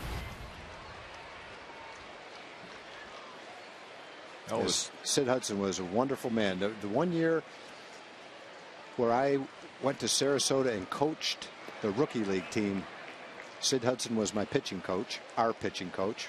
He was also a great scout. He would scout during the scouting season, high schools and colleges all over the state of Texas. And then because he was so valuable as a pitching coach, he would go to the rookie league with the younger pitchers. Also was a major league pitching coach when Ted Williams was here and a number of other managers. And he was a terrific major league pitcher too.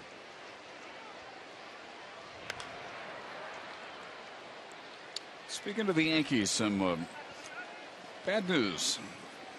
Moose Skowron died today, 81, from lung cancer. That is sad news. Moose Skowron lived in Chicago, scouted the major leagues, and was always at the press box at Yankee Stadium. And over the years, even recently, he always looked great. He had the crew cut, looked a lot like he did. He's one of those former players that if you were a baseball fan back then, collected baseball cards or knew what he looked like. There's base hit for Elvis. He is 3 for 3. You would know exactly who it was. His face looked the same as it did 50 years ago. That is sad news to lose Moose Skowron. It always seemed kind of funny to me that he was called Moose Skowron. Shows you how much bigger the players are today. He was probably 5'11", maybe 6 feet tall and 195 or maybe 200 pounds. And he was called Moose. Imagine what Prince Fielder would have been called back then. Yeah, he was on those Marison Mantle teams. Yeah, sure was. The third most dangerous bat many years. Here is Hamilton. RBI ground out in the first, looked at strike 3 in the third.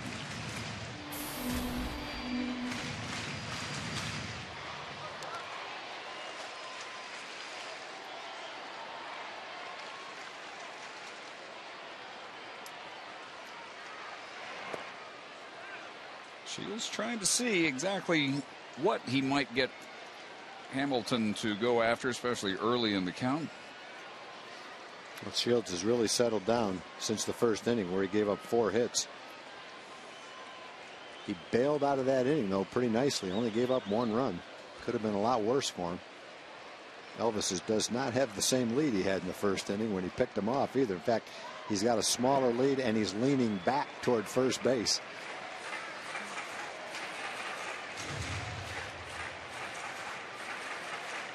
Talked about Shields, that pickoff move, probably the best pickoff move in baseball for a right-handed pitcher.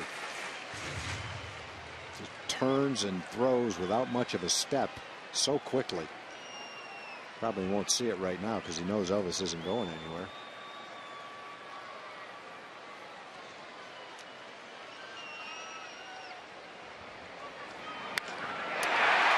That's going somewhere. Out of here. Number 9 for Hamilton. Well, that time he didn't sneak the fastball by Josh. Last time up, he snuck a fastball for strike 3 on the inside corner. He tried to get it in there again, but he went to the well one too many times. And that line drive got out of here really quick. Well, this game's a lot like the first game against the Yankees. The Yankees jumped out to a big lead. The Rangers made it 7-3 or 7-4. Made a game out of it. And he never got that pitch inside.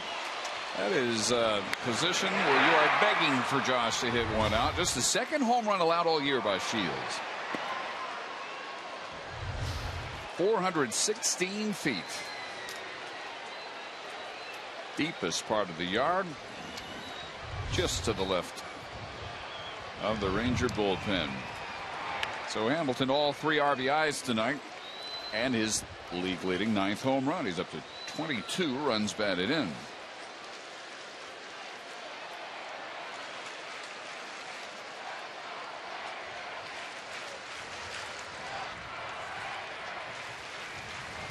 Dick Swisher led the league with 21 beginning play tonight as Beltre looks at strike 3 for the 2nd straight time.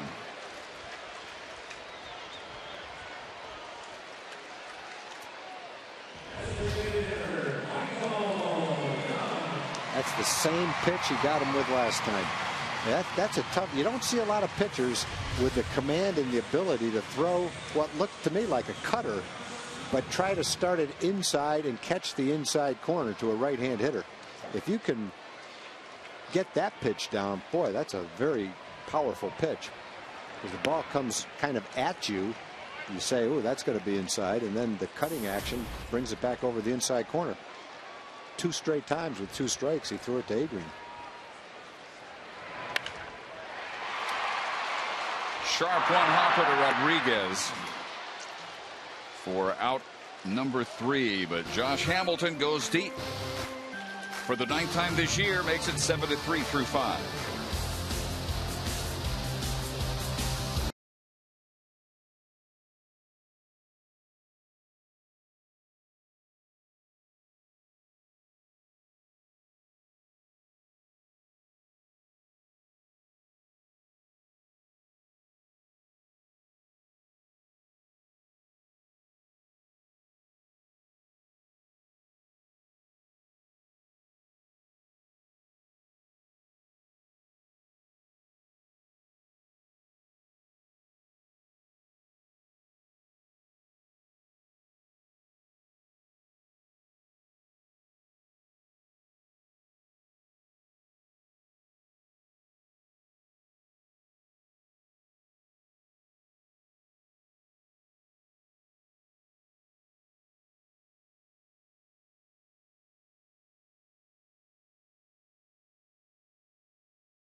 First pitcher to throw a no-hitter and not bat in the game was our own radio analyst Steve Busby on this day, 1973, at Tiger Stadium.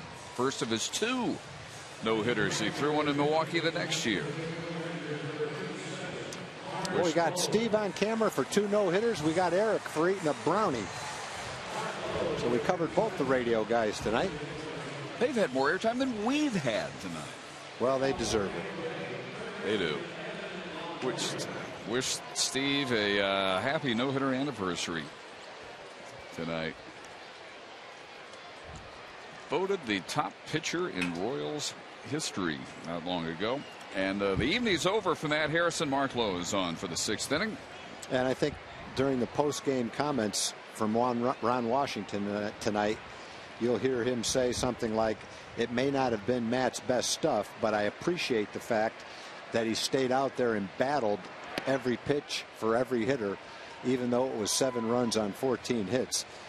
He did get through 5 innings, and that probably saved Ron 2 or 3 innings from the bullpen tonight on a night where Matt just didn't have his best stuff, but he gave it his best effort, and Ron will appreciate that. 7 runs, one of which was unearned. Struck out 3, walked 1. He threw exactly 100 pitches, 62 for strikes. And the big blow of the game, Evan Longoria's first inning 3-run homer. Added an RBI single and scored in the 4th.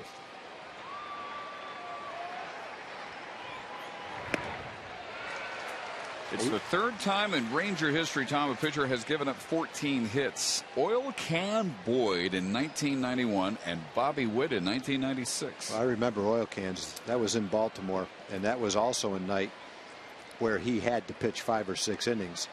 Tonight there were guys, if you had to bring them in. Ron didn't want to in this kind of a game. The night in Baltimore, there was no one that could pitch early in the game, and Oil Can, he took a shellacking and just kept on giving it his best. I mean, he really got bombed in that game. Tonight there was probably 4 or 5 little dinky bloopers, ground balls. There's some balls hit hard. There's also a night where the jet stream didn't help Matt at all. It probably resulted in 4 RBIs from Longoria. The night in Baltimore wasn't like that. Every ball they hit was a rocket somewhere, but the Can stayed out there for at least 5 innings. Did his job, but it wasn't that much fun for him. I do remember that one. I don't remember Bobby's.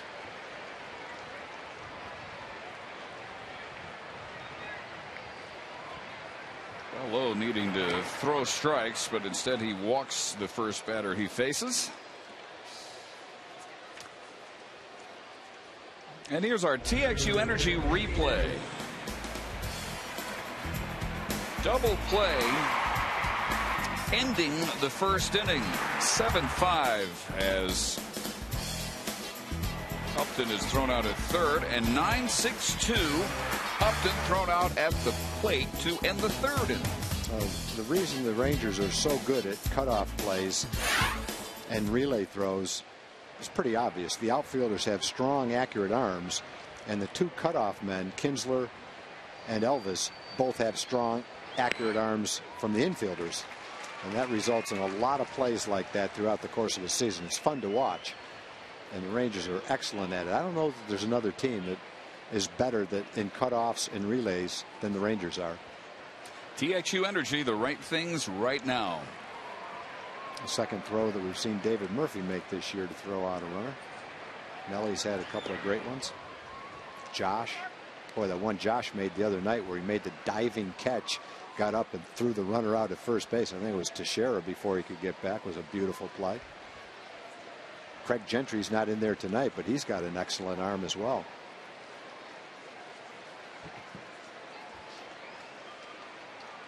There's not really an outfield arm that you'd feel comfortable running on. Nope. If you're playing the Rangers. You know, even though Mitch Moreland's not an outfielder, he has played out there, and he's got a strong arm too.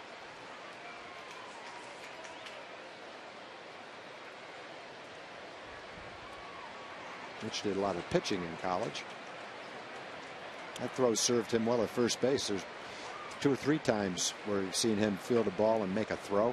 A lot of times to second, but a couple of times all the way to home or third to get runners. Well, Mark the other night against the Yankees came in and really threw the ball exceptionally well. Tonight he's throwing it well. Doesn't have quite the same command. He's thrown 3 strikes and 7 balls. That night he was pinpointing great stuff, and the results showed.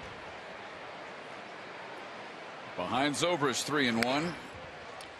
That is a fair ball out at first. Run at him. Andrews running at him, and low there for the tag for the double play. And Mitch has got to run at him to do it perfectly a little bit longer, and hopefully only take 1 throw. You'd like to avoid the pitcher taking part in the rundown, but with nobody else on base, it doesn't really matter as long as you get the out, and the Rangers got the out. Right here when Mitch fields it, it's not a force out now, so just keep running. You got try to make him run fast toward Elvis, and then he can't change and go back quite as quickly. And more unusual scoring tonight. 3-6-1 for the Rangers to get rid of the leadoff walk to Longoria. And this is Luke Scott, who will DH, taking over for Jeff Keppinger, who was 3 for 3 and scored a run. Yeah, a couple of their hot hitters, Matt Joyce and Luke Scott, aren't in the lineup. Left-hand hitters against a left-hand pitcher. But Scott's off to a pretty good start. So is Joyce.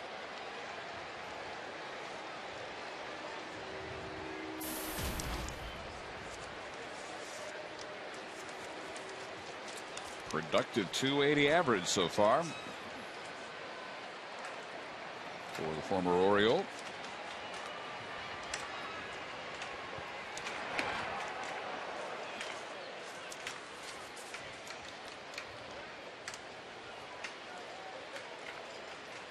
First homer at the Trop as a Ray Wednesday against the Angels. Got a pretty good home run frequency, 1 every 12.5 at bats so far this year. 15 RBIs, top 10 in the majors. Totaled 22 all last year in 64 games with Baltimore. And he rips that one to right field and out of here.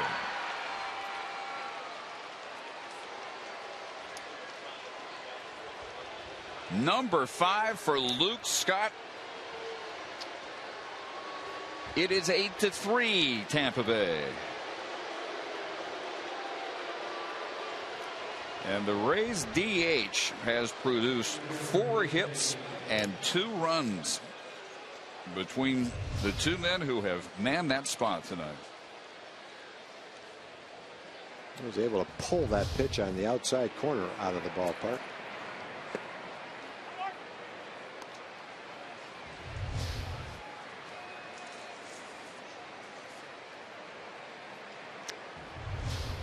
Stayed below the jet stream. Didn't need any help at all.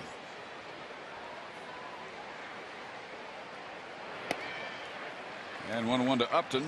He's had a couple of hits. Drove in a run in the first, but has made the last out in 3 innings, including a 3rd and home.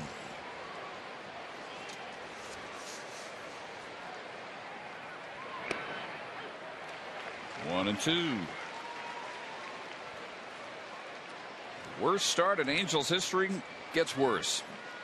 They lose 3-2 on another walk-off at Cleveland. Yeah, another lead fairly late in the game. The theme of their season. Not scoring a lot of runs, getting pretty good pitching, but not being able to close the deal.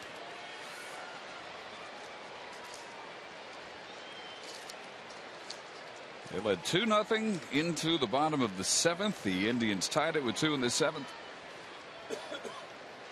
And just won it 3-2.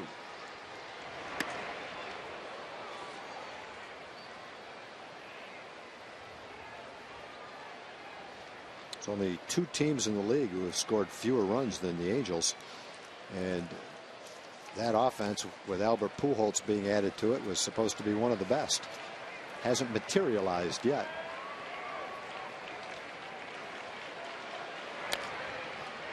Chopped overload, charging Elvis. Can't make the bare hand pick.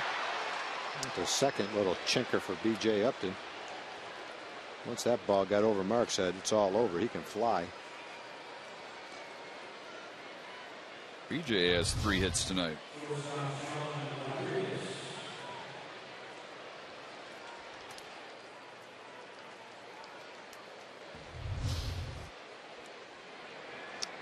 Pestano the winner, Carpenter the loser.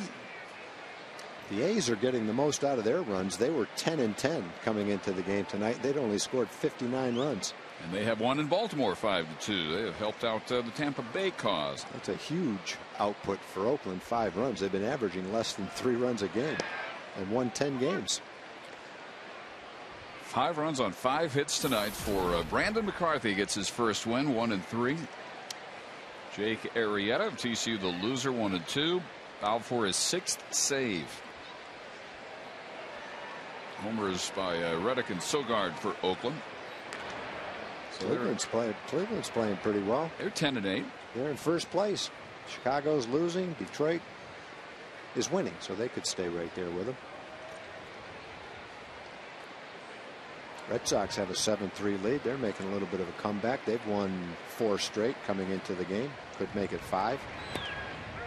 Bobby Valentine gets to keep his job into May. Well, the nice thing for Bobby is I think they got out of Boston. They swept Minnesota. If they win tonight, they'll have beaten the White Sox 2 straight. I think the one thing is they just had to get out of Boston and get away from that pressure cooker. Relax, start playing their game, and hopefully they'll be a lot better. Rodriguez helping out low.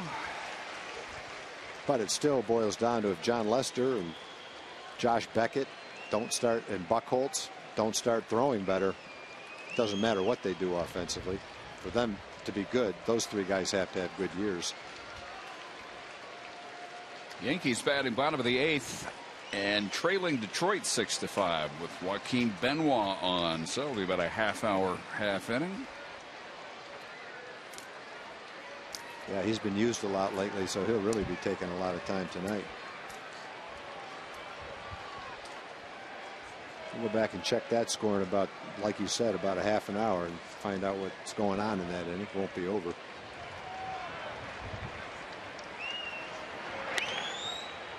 Tapper to Elvis. And Rodriguez is 0 for 4. But the Rays get another run on the homer by Luke Scott.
Sonic Slam inning brought to you by Sonic. Tonight's jackpot is worth $100 and dinner for 2 to Sonic Drive-In. Tonight the Rangers are hitting for Ellen Early from Flower Mound. If a Ranger hits a grand slam during this inning, Ellen Early will win $25,000. You can register at any participating Sonic restaurant. And it will be some powerful bats. Cruz, Murphy, and Napoli in the Rangers 6th. with the 6th sellout of the year, the 4th straight. Club record 47,496, and it is the best attendance in 4 consecutive games in franchise history. 190,757 for the 3 Yankee games and tonight, and 2 more sellouts coming over the weekend. Cruz is 0 for 2. He struck out to end the 1st, grounded to 2nd to begin the 4th.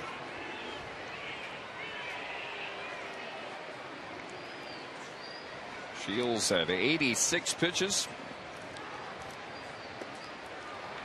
And he's got the 2-to-1 ratio, strikes to balls, 58 strikes, now 29 balls. He has struck out 6, has not walked a batter, and there's strikeout number 7. He gets Cruz for the 2nd time.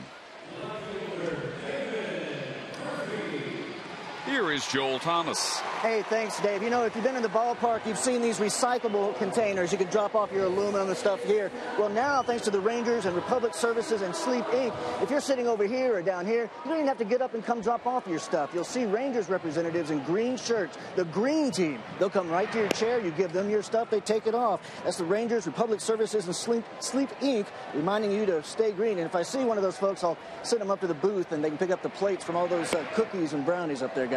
Please do. We could use the cleanup crew. David Murphy reached on catcher's interference. His first time up, grounded to 2nd in the 4th. Just looked at the box score for the Angels in the Cleveland game. The Angels had like 4 hits. Cleveland had 15 hits, only scored 3 runs. But it was enough. It was enough. Well hit to right field and gone. Home run number 2 for David Murphy.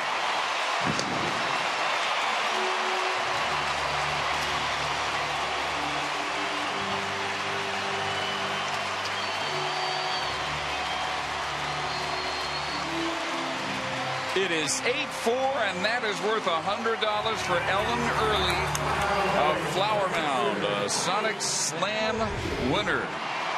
Well, the Rangers have the kind of offense that could come back from a big deficit. That's pretty obvious. It's not the wishbone offense right here. They can score. It's just a matter of getting a couple of men on and doing it again. 372 feet for Murphy. Especially tonight, the way the ball's carrying. Napoli trying to plant that one. He has struck out, and last time up, lined a single to center.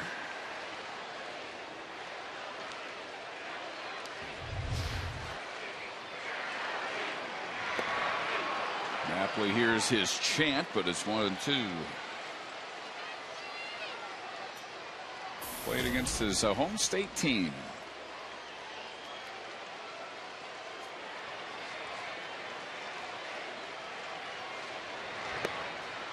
And strikes out for the 2nd time. That's number 8 for Shields. And the longer the game goes on, the better his changeup gets.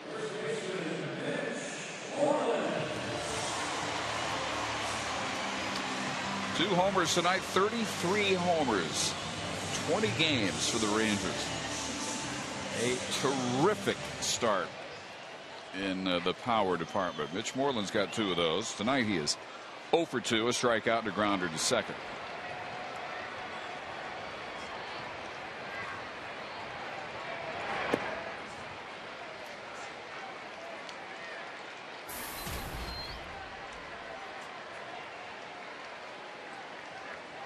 Seattle has tied it in the 9th at Toronto 5-5. Blue Jays batting bottom of the 9th. Seattle trying to keep pace with Oakland. They win, they'll be 11-10. This score holds, they will pick up a game. First time in a week. Rangers will not lead by 5.5 in the West.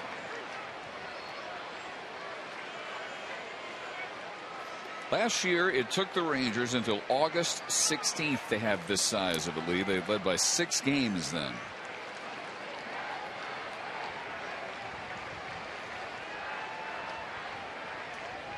Took until the last series of the season to get the size lead that they currently enjoy over the Angels.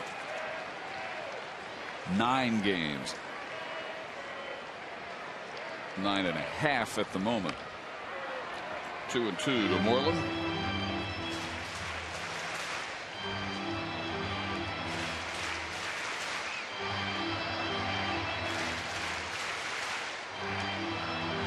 Dodgers were keeping pace for a while with the Rangers. Lost their last 2. They're 13-6. They're playing Washington, just getting underway. And the Nationals announced that the first pick of the draft 2 years ago, Bryce Harper, will be called up and will play alongside Steven Strasburg tomorrow. 2 top picks in the Nationals lineup.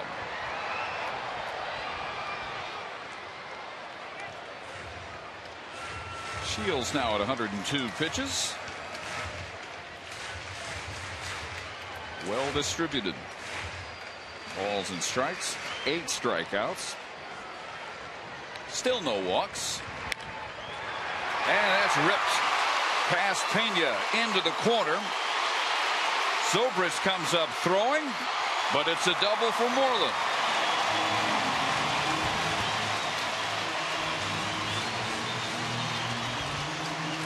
First double this season for Mitch. Well hit ball that just snuck by Payne. He hit a ball like that the other night. Only Teixeira was playing first base and he took the hit away from him.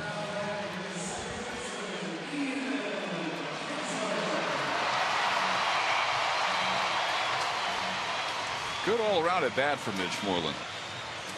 Working the count. Really a good pitch to pound into the corner.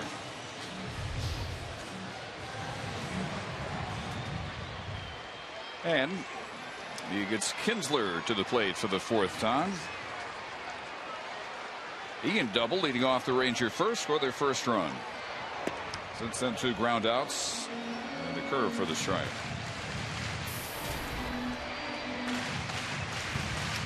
Some milling around going on in the Tampa Bay bullpen. No one throwing yet.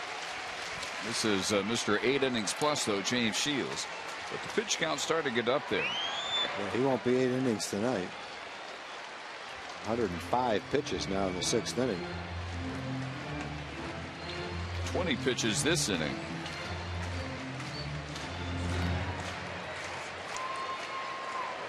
And first to begin throwing out there is Wade Davis. Well, Wade Davis was a good young starter for them for a few years.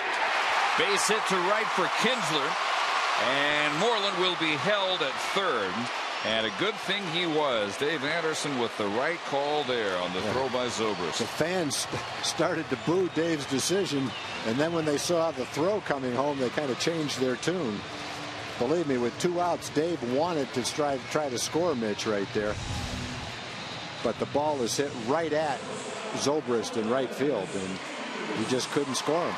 And Zobrist, as it turns out, makes a strong throw home. That would not have been a good ending for Mitch. Jim Hickey, pitching coach, makes his first appearance of the night.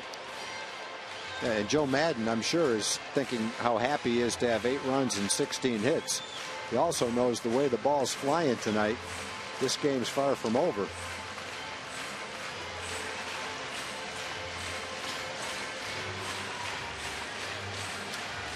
So Elvis Andrus will be next, and Shields has yet to retire him. He's 3 for 3. Picked him off in the first, stole a base in the third, scored in the 5th on the Hamilton homer.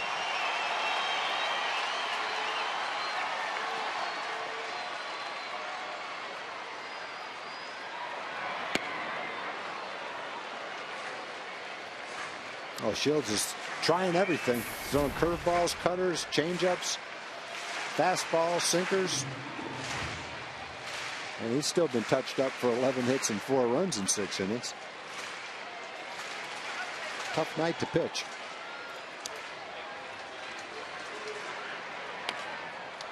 Elvis was 9 for 17 before tonight against Shields. That's now 12 for 20.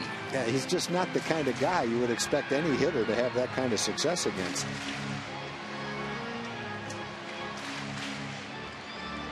The league was hitting 222 against him. Elvis now hitting 600 against him.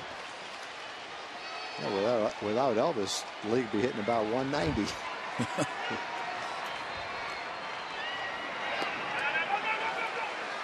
In the dirt, but Kinsler stays put at first.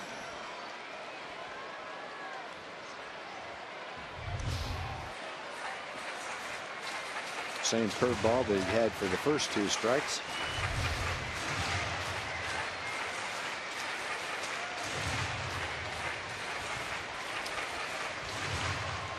Beating Shields in April, especially tough. He is 14-4. That's the best record of any active pitcher this month.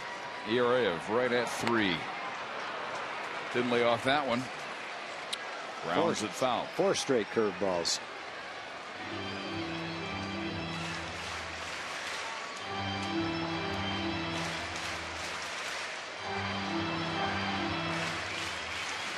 Four runs, 11 hits through 5 2/3 against James Shields, though. That's a good output. There will not be many teams with this kind of night against James Shields this year. Unfortunately for the Rangers, the Rays hitters had an even better night against Matt Harrison.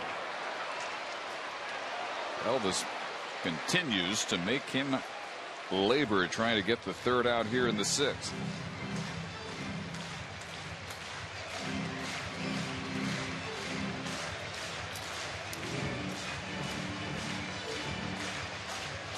Yankees have tied the Tigers with a run in the 8th.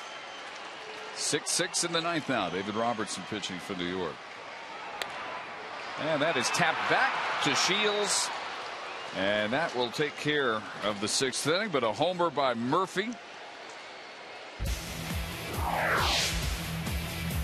makes it a 4-run game as we head to the 7th. It's 8-4.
Fans Choice 20 game plan.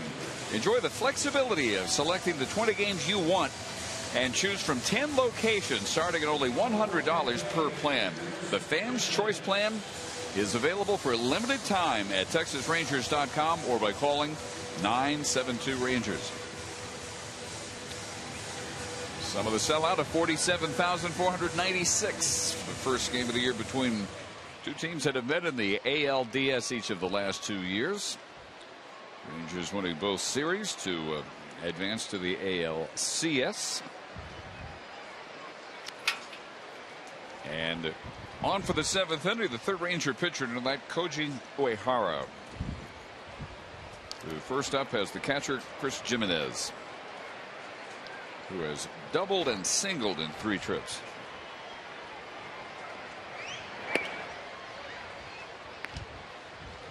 Barklow pitched an inning, a run on 2 hits, allowed the 2-out homer to Luke Scott. Oh, and Beltre. What a play. That's unbelievable. I don't know how that ball went in his glove. Wait till you see what he does on this play. This is a 1-hop smash. He's looking toward left field when he catches that ball. He's got his eye on it now, though. Then he's getting his head out of the way just to make sure. He knew where the ball was, but he wasn't taking any chances. This is real speed here. That's unbelievable. Inhuman reaction. I don't know how he caught that ball. Because he's Adrian Beltre. Yeah, there you go. That's exactly why. That's what he does. Big night for the number 9 hitting second baseman Elliott Johnson. We may just keep rolling this. Not only did he catch it, that thing was right in the center of his glove. So he robbed Jimenez of his 3rd hit. Johnson's had an infield hit, led the 4th with a double and scored. He was 1 for 11 for the season coming into tonight. He was 0 for 6 against left-handed pitching. 4th start at second base. He's had 1 at short, couple in left field, and activity with Davis still throwing. J.P. Howell from the left side out there. Johnson grounds out to Kinsler.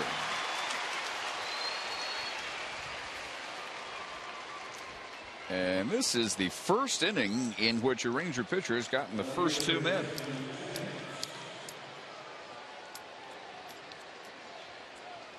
So back up top to Desmond Jennings, who led off the game with a single and scored. Single last time up in the 5th.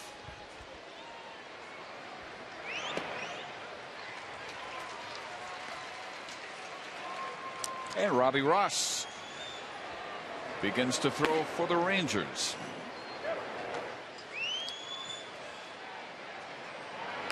He is the automatic win, is he not, Tom Grieve? Well, if you put Robbie in and we're behind, it's probably a good attempt at a rally. It's like wearing the rally cap. Bring in Robbie. 4-0. First pitcher Major League history since 1918 at least to earn 4 relief wins in his first 6 career outings. And he is tied for the Major League lead in wins, most among relief pitchers.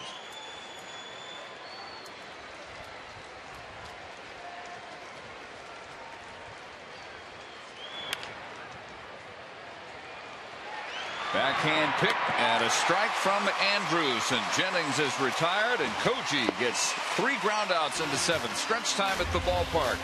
8-4 Tampa Bay.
deliver anywhere in Texas.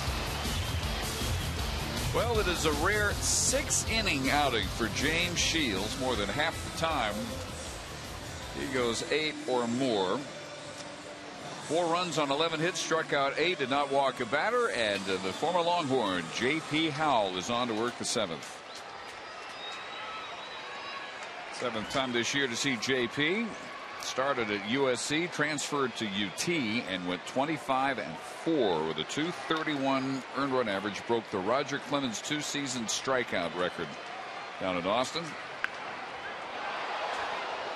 And in to deal with Hamilton, who has driven in 3 of the Rangers' 4 runs tonight on a ground out in the first and a 2-run homer in the 5th.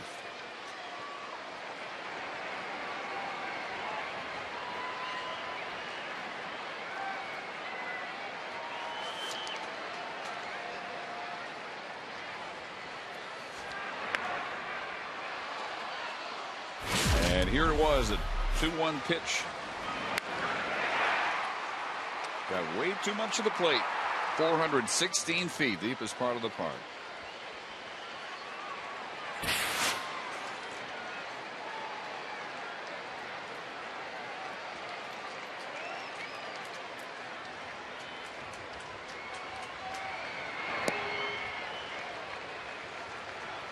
Beltre next, and then Young. Josh had a notion for laying off that breaking ball away. Well, Josh, so far this season, is hitting .433 against left-handed pitchers, .362 against right-handed pitchers. Why do you think the improvement against lefties? I think he's just concentrating more. I think their changeup to him is less effective than the changeups that right-hand pitchers throw him down and away. Would be my first 2 observations. And it's a short sample too. It's, you know, it's not that many at bats. Howell gets him looking on the breaking ball. And here is our Toyota Trucks on the road American League scoreboard. Oakland wins at Baltimore 5-2. Tigers in the bottom of the 9th, trying to get that game into extra innings at Yankee Stadium. Walk-off win for the Indians. Another walk-off loss for the Angels. Seattle and Toronto in extra innings. Boston having no trouble at Chicago, and Kansas City leading in the 8th at Minnesota. And that one hits Beltre. That wasn't even close. If you're going to get hit, J.P. Howell is one of the guys you want to hit you. Doesn't come in there that fast. Doesn't mean it doesn't hurt. 86 miles an hour. It's not 96 anyway. The last thing he's trying to do is hit somebody in a game where they got a 4-run lead late in the game. Put an extra runner on. The way the ball's flying, it could be an extra run.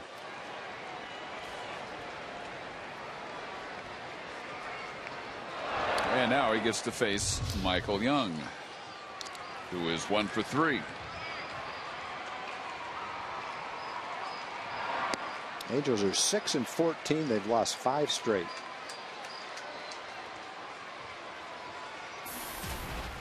And another game in which Albert Pujols did not hit a home run. The worst start of his career continues. He was 1 for 4.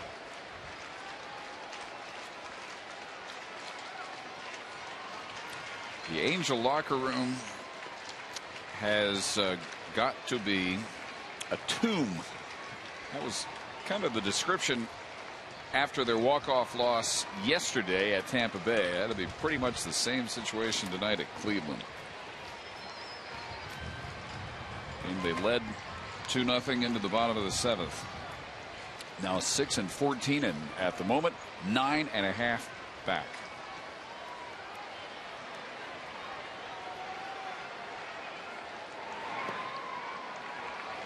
Two and 1 to Michael. Nelson Cruz next. Young gets on. It gets interesting. Then Murphy, who has homered tonight.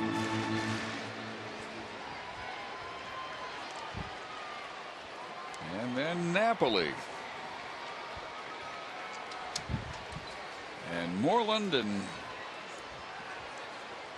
you get the idea.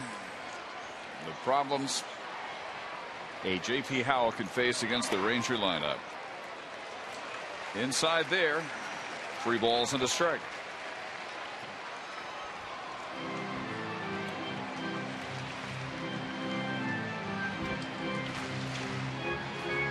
Carlos Pena went and said, hey, the wind's blowing out, be careful. You've already hit someone, don't walk someone. You're asking for trouble. It's looking good for Seattle in the 10th inning at Toronto. They have put 4 runs up, only 1 out. They lead 9-5. 3-2. Have to wait with Howell. He's not a hard thrower. And he throws slower than hard. Slower than his fastball is about 86. But he throws a lot of pitches, 78 to 80, right around in there. You have to be patient. Michael Saunders grand slam for the Mariners in the 10th at Rogers Center. And here's the 3-2. Grounded to short. Rodriguez, Johnson, Pena, 6-4-3, and Howell does the job in the bottom of the 7th.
(8-4). We move into the 8th inning. Here's our Honda flashback moment.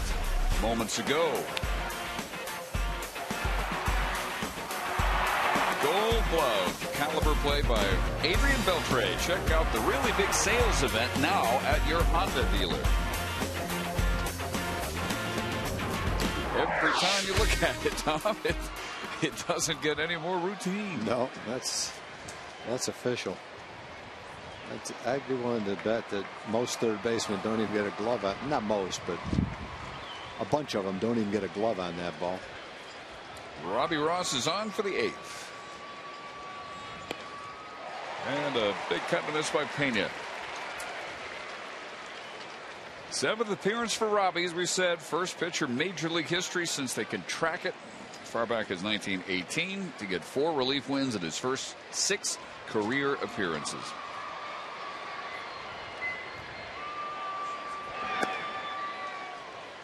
Rookie from Lexington, Kentucky, who just pitched so well out in Arizona. The Rangers could not send him down, and now he's pitched so well they have to keep bringing him in. Good things keep happening. And he's ahead of Pena 1-2.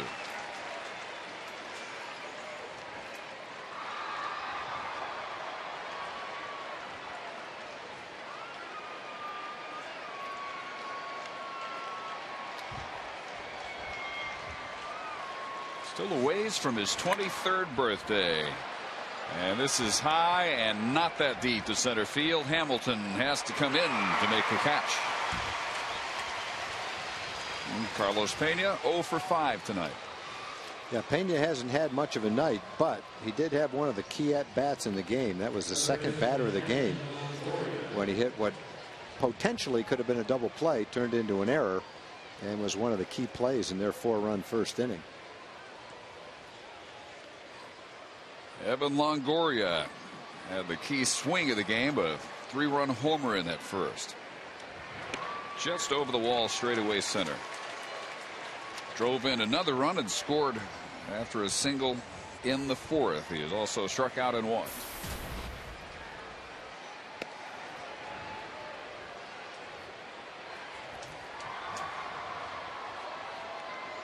Real challenge here for Ross, because Longoria has pretty much been owning left-handed pitching so far this year. But Robbie ahead of him.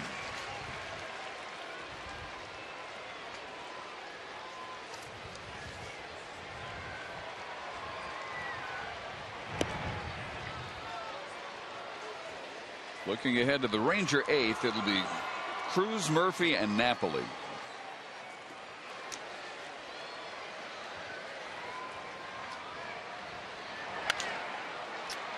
Again to center field.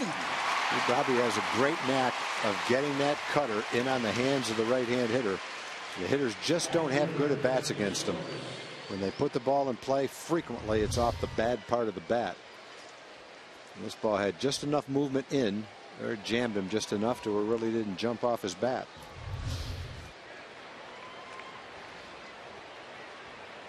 So now the switch hitting Zobrist from the right side. Slider for a strike.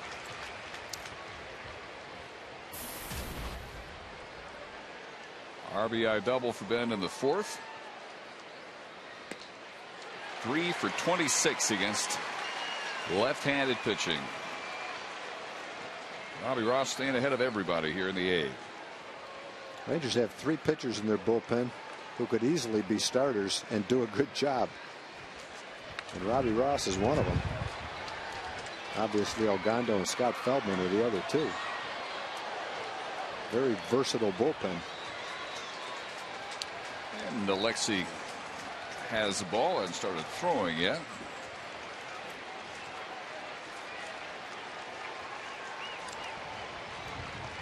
Did not pitch at all in the Yankee series.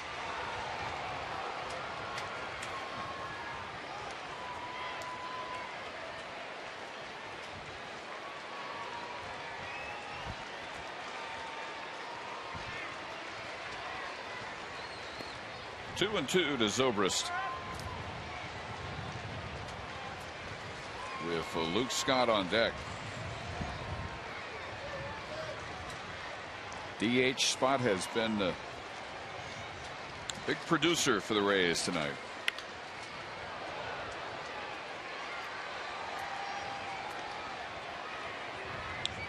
Scott had the homer off low in the 6th. Since then, though,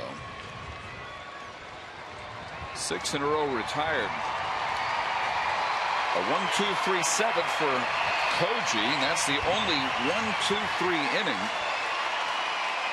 for either team tonight. This will be 1-2-3 for Robbie Ross. And if the pattern holds, look for a 5-run Ranger 8th.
The Rangers box score is brought to you by Reliant. Bring the energy.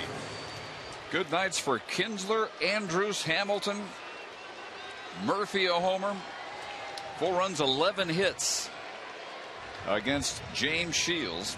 Nothing against J.P. Howell in the 7th, and he is on in the 8th. And Nelson Cruz 0 for 3, 2 strikeouts and a ground out tonight. Wade Davis continuing to throw. He's been up a couple times out there in the Tampa Bay bullpen.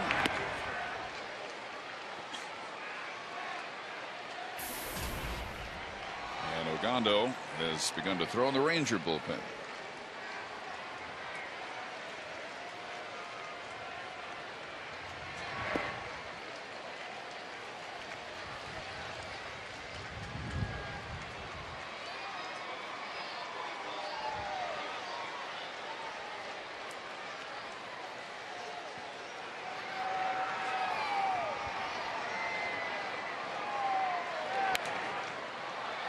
Two and two to Cruz.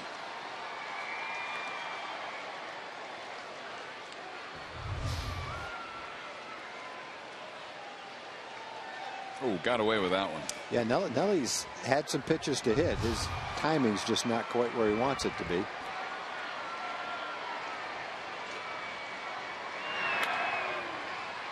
Off the fist, a little bloop that falls out in right field, and there's a base hit for Cruz.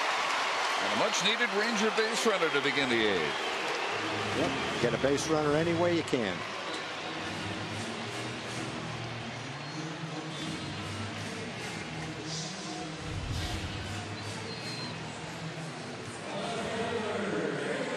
Jammed, but he's strong enough to muscle it barely over Carlos Pena's head into right field. That's the 12th Ranger hit. David Murphy had one of the loudest 372-foot shot into the right field seats in the 6th. His second home run, 6th RBI.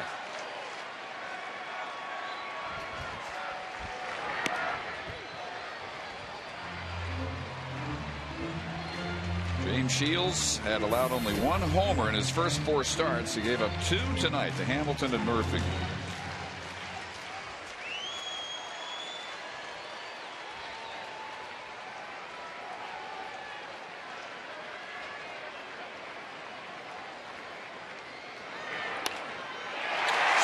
Through the hole, a base hit for David. And the first 2 Rangers reach. And Napoli is next. And Napoli will not see J.P. Howell.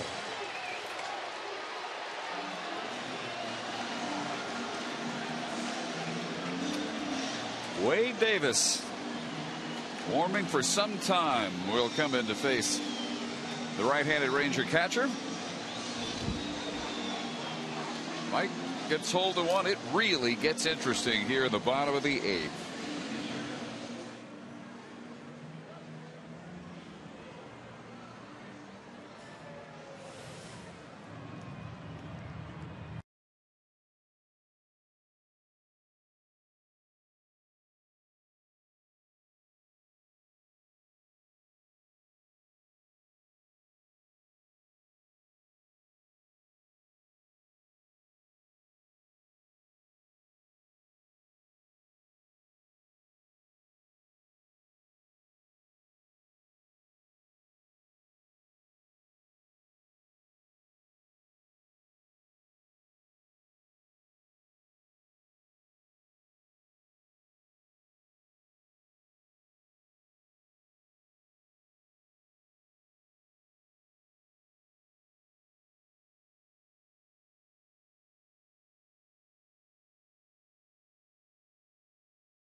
kids. And the long balls. Hamilton's 2-run blast off Shields in the 5th. And Murphy taking him deep next inning. Right off the card, not the kid.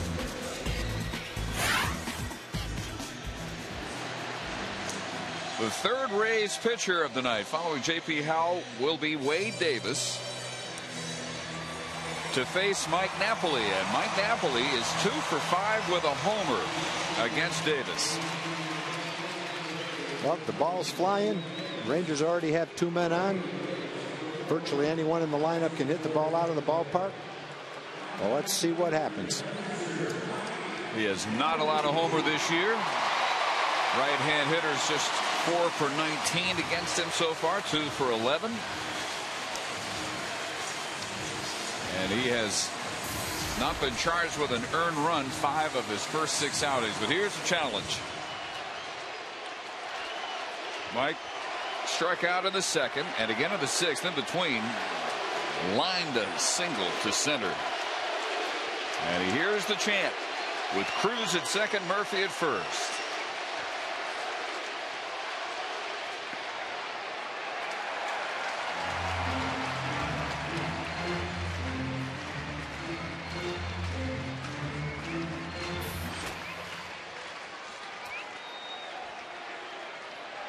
Wade Davis, 26, first 2+ seasons in the rotation, now part of Joe Maddon's bullpen. Oh boy.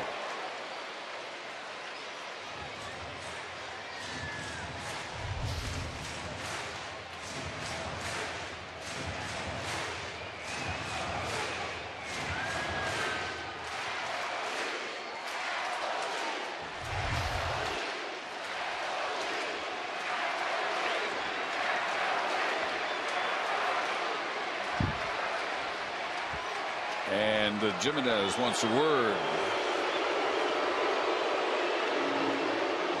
Game in Toronto is over. Seattle won it 9-5. Michael Saunders homered twice, including the game-winning grand slam in the top of the 10th.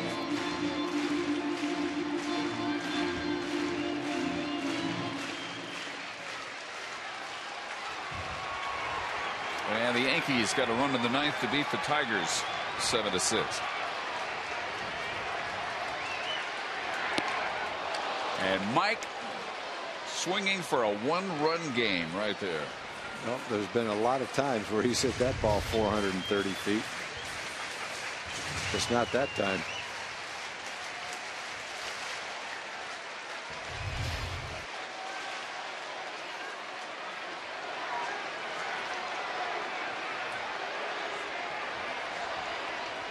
Ray pitchers last year had very little success against Napoli his first year as a Ranger.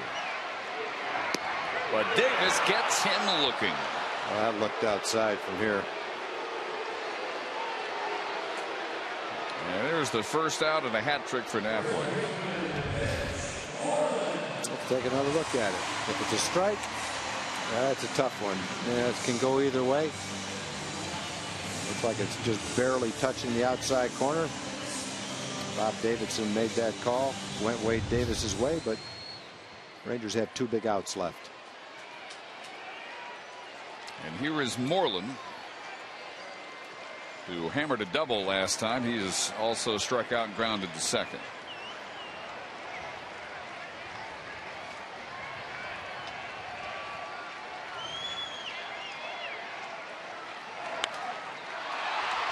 This is popped foul and will blow into the seats. Jennings went over for a look.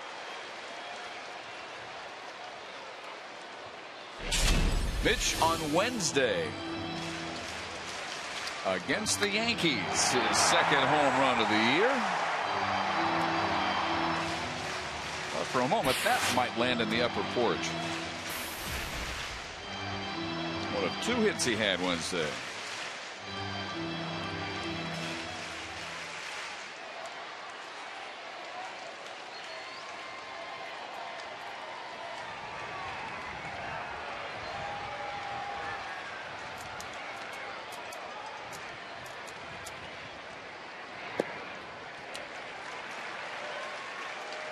Moreland, and then top of the order, Kinsler, who's got 2 hits, and then Andrews, who has 3.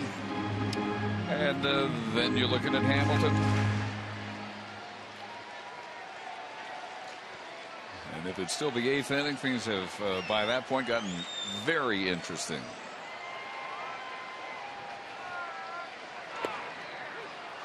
One and 2.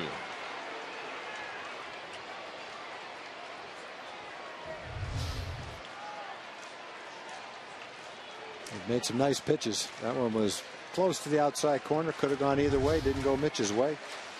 The other one didn't go Napoli's way. Big one left.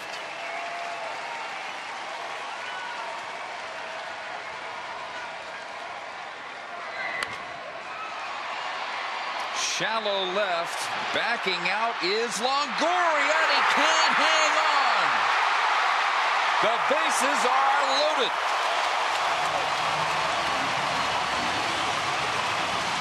Well, he got to it. He just missed it. Yeah, that puts a nice little formation out there. The bases loaded formation for the top of the order.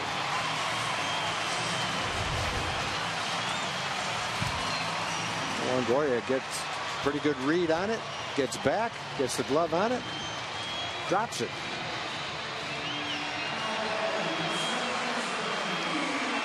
He would say he should have made that play. He dropped it 3 times. Should have made it all 3 times. It is an E5 charged to Evan Longoria, and it loads the bases with 1 out. With 1 out for Kinsler, who doubled in the first and singled his last time up.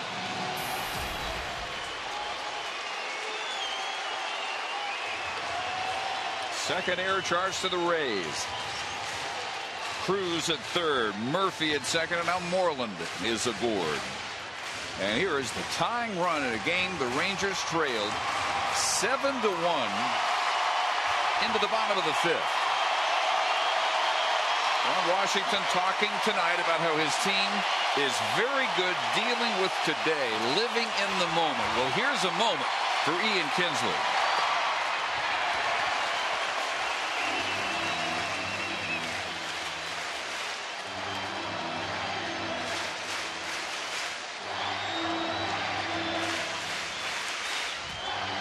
And 47,496. Mostly on their feet at the moment. Out of play, 1-1. In 5 homers, 12 RBIs. Double in the first, his 14th extra base hit of the year, leading the league. Lefty is Jake McGee. And the righty is Fernando Rodney. Rodney's the closer, and Joe Madden saying if I have to use my closer for more than an inning, I'm going to consider it tonight.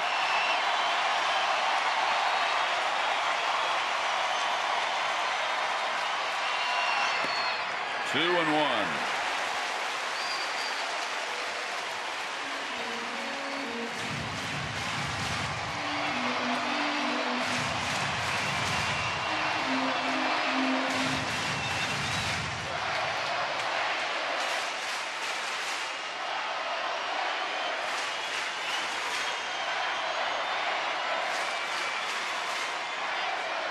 Can't imagine a louder ballpark in baseball in April of 2012.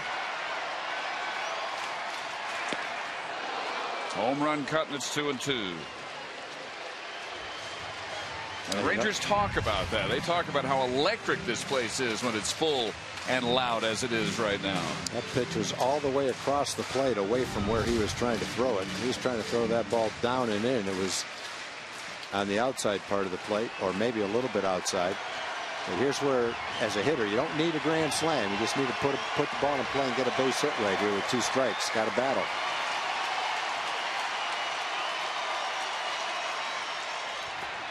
Three and 2, and it gets away from Jimenez. Here comes Cruz. He is out. He got a late jump, decided to try it. Didn't make it. Boy, that's a crusher right there. See, he doesn't start running until the ball is almost back to the screen. By then, it's too late. Good throw by Jimenez right into the slide. Davis just had to catch it. Nelly is out number 2. In the first inning, it was the pickoff play by Shields to get Elvis in the middle of a rally that seemed to hurt the chances of a big inning. Murphy moves up to third, Moreland to second, but 2 outs. 3-2 pitch.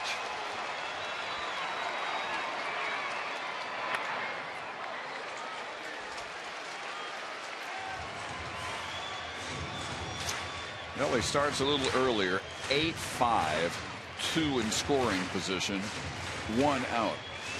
Yeah, he didn't get a good read on it. It was tough to see. He wasn't sure where the ball was. By the time he knew where the ball was, it was too late.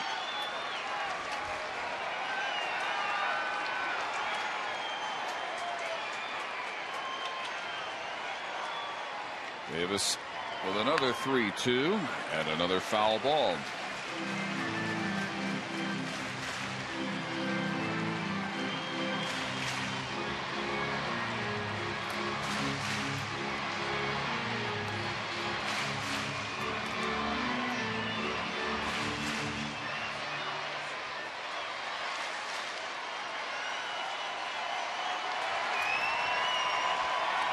Not wanting to come in on Ian. 16th pitch for Wade Davis. Ball 4, and they're loaded again for Elvis. First walk of the night for Ray pitching.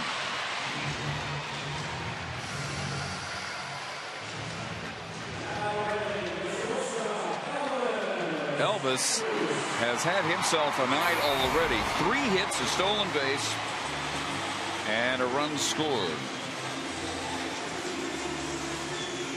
And he has hit Davis well, 3 for 6.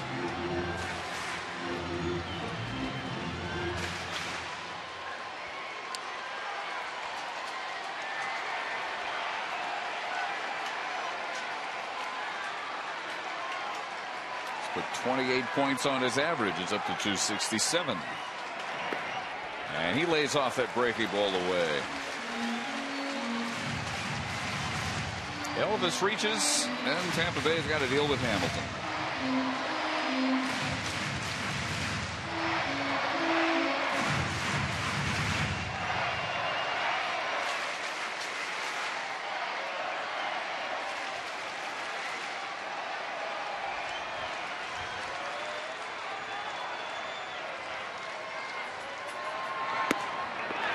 Two and 0. Game in which the Rangers have been coming from behind all night. Tampa Bay got 4 in the first, 1 in the third, 2 more in the fourth. It was 7-1 until the Rangers got 2 in the fifth on the Hamilton homer. Each team a run in the sixth. 8-4 since then. And it's 3-0 to Andrews. No place to put him.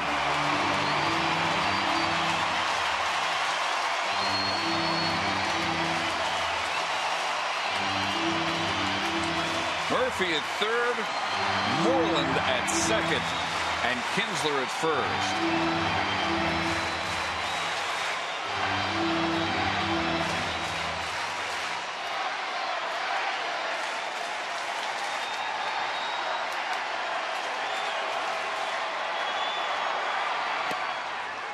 Just on the edge.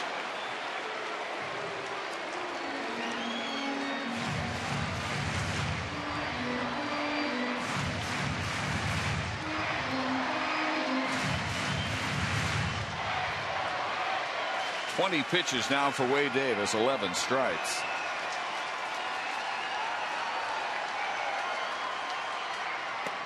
Three and 2. Okay. 2 pitches, tough pitches to hit. See if he can throw 3 straight strikes. All the runners will be moving. pretty sure you're going to get a fastball right here. Shocked if you don't. But you've seen the fastball. Ran the count from 3-0 to 3-1 to 3-2. Maybe it would be a better pitch to hit than the two before it.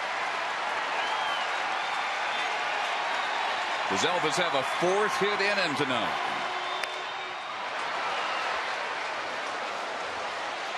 Now he's got to throw 4 straight strikes.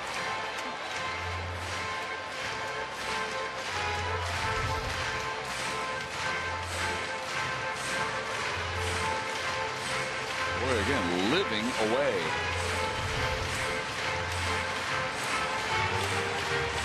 Andrus has been taking that pitch the opposite field with some regularity this year.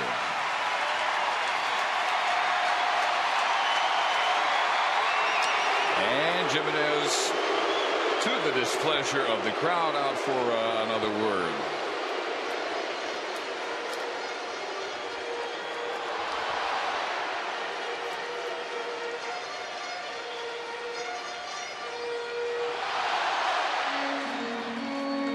Tomorrow night, 7 o'clock, Fox Sports Southwest. Colby Lewis and Jeff Neiman.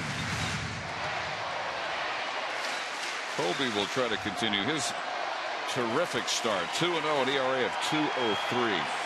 1 walk all year. Out of play. Davis falling behind Andrus 3-0, but avoiding the walk with 4 straight strikes. Can he throw 5 straight strikes? That is the question. Let's see.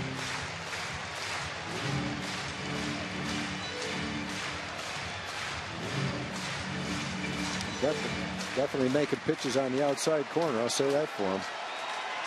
Can't take those pitches.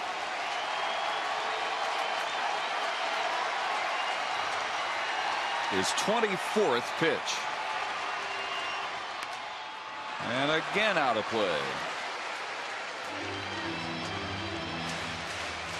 This is a battle.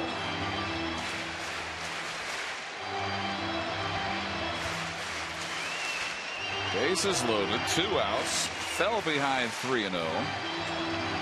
Neither will give in. He walked Kinsler at 3-2. Has not thrown that 4th ball to Andrus yet. This is the 9th pitch of the at-bat. And he'll throw a 10th.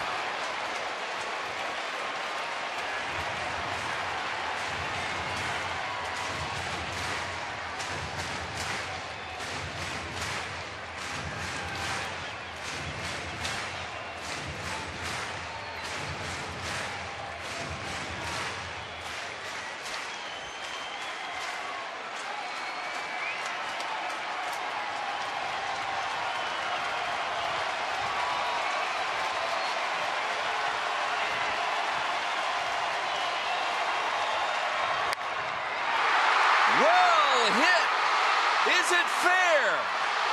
No. Just sliced to the right of the foul pole, and Elvis that close to a tying grand slam.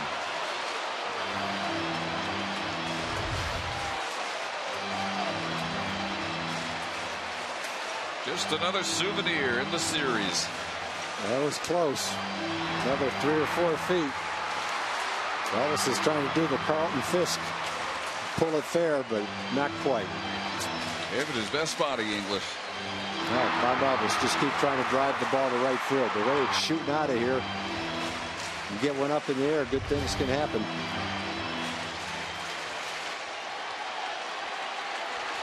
He's thrown 7 straight strikes.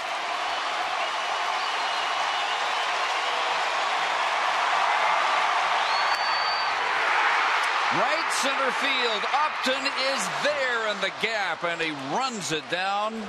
And the Rangers leave him loaded. And Wade Davis, after falling behind 3-0, wins the battle. It's still 8-4.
weekday afternoon game at Rangers Ballpark this spring is on Thursday, May 17th. Texas hosts the Oakland A's. And CBS 11 and TXA 21 will host Weather Day for kids before the game. Plan your vacation day and then pick your seats at TexasRangers.com. On to the ninth. And a big cut and a miss by Luke Scott. Ross retired all 3 Rays in the 8th. Wayhar did the same in the 7th. Scott homered off Mark Lowe in the 6th. Hitting for Jeff Keppinger, who went 3 for 3 as the starting DH. Upton next, and then Sean Rodriguez. And in the Ranger ninth, Hamilton, Beltre, and Young.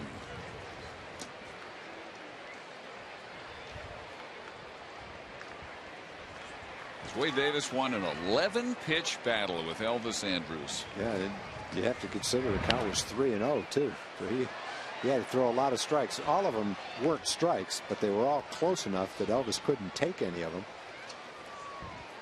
That was a good battle. Almost had a grand slam. Ball sliced foul by 2 or 3 feet. Hit a line drive, but Upton was there to make the play. But a nice battle. Elvis to the right of second here in the Luke Scott shift, with only Beltre to the left of second. The 3 key plays in the game haven't gone the Rangers' way. First inning, second batter, ground ball looked like a potential double play. Ian couldn't come up with it. Ended up in a 4-run inning. Rangers bottom of the first. Elvis in the middle of a rally, picked off first by James Shields. And then in the 8th inning, with the bases loaded, Nelly Cruz thrown out at the plate on a pitch that got by the catcher. All 3 of those critical in the ball game.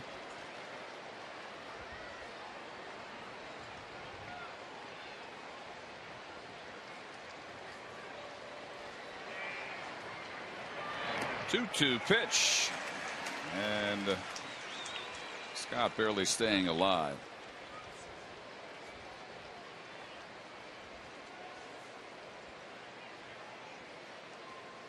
Colorado just came up with an 11-run inning. Bottom of the 5th in Denver against the Mets. They lead 13-6. Maybe the Rangers have a big 9th inning in it. Fernando Rodney will be ready.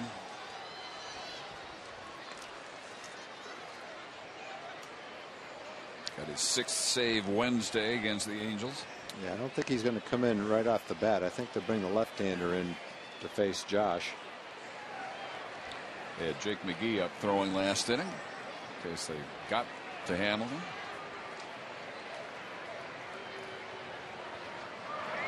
And a call, strike 3. Ross has retired all 4 he's faced. There's his first strikeout.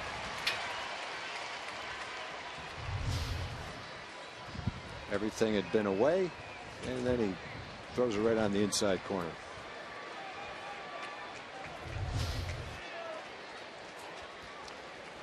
And Ron Washington says, job well done. He's got Alexi Ogando ready and very well rested.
strikeout of Luke Scott. And Alexi Ogando on for the first time since Sunday when he pitched a perfect 8, striking out Brendan Bosch and Miguel Cabrera in Detroit. But as well rested, he's likely to be all year. 4 1/3 scoreless innings in his last 5 outings. Get the ERA down to 1. 10 strikeouts to a walk, tied for the most strikeouts in the majors among pitchers. Actually, I don't think he's been charged with a walk yet.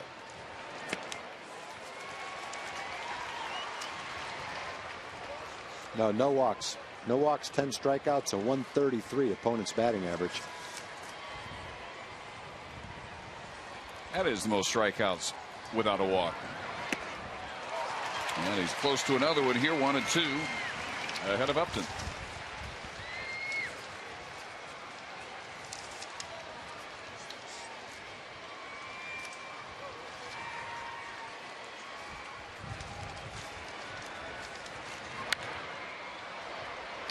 Right center field. Plenty of time for Hamilton to get there. Upton, 3 hits tonight, 2 infield hits, and RBI. But he's out number 2 in the 9th. And it brings up Sean Rodriguez, who is 0 for 4. Hit it hard in the 3rd. He lined out to Murphy and left.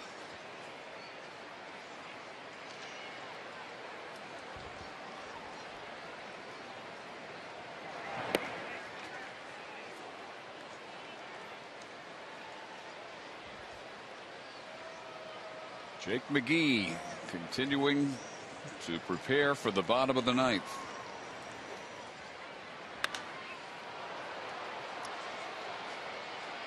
Murphy circling in front of the track, and Ogando gets 2 fly balls in a 1-2-3 9th, and now Hamilton to lead off the Ranger 9th. They're down 4.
Friday Night Baseball on TX 821, brought to you by your Texas Ford dealers. Ford is the best in Texas.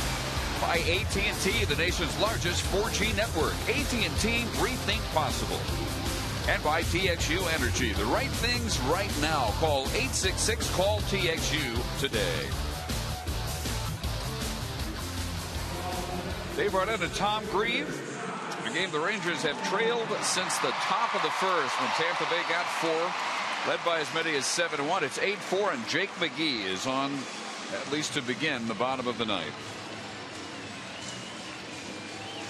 Yeah, I'm sure Fernando Rodney will be throwing out in the bullpen, but with a 4-run lead, Joe Madden may choose not to use his closer, depending on how McGee is throwing the ball, but definitely to the left-hand hitter he'll be in there.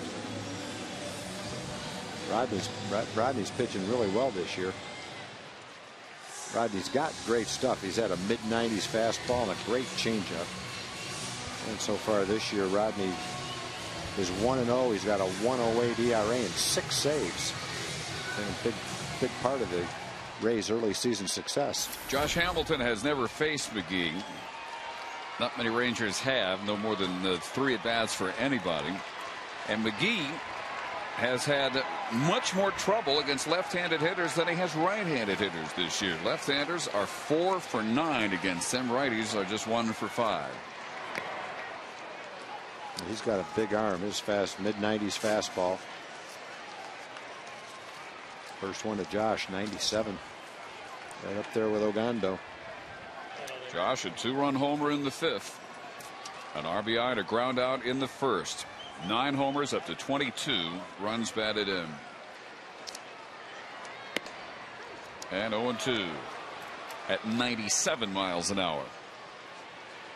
Jake McGee, 25. 4 bullpen wins in September last year.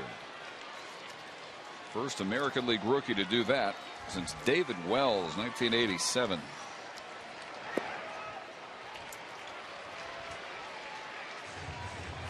One of 2 stints with Tampa Bay last year.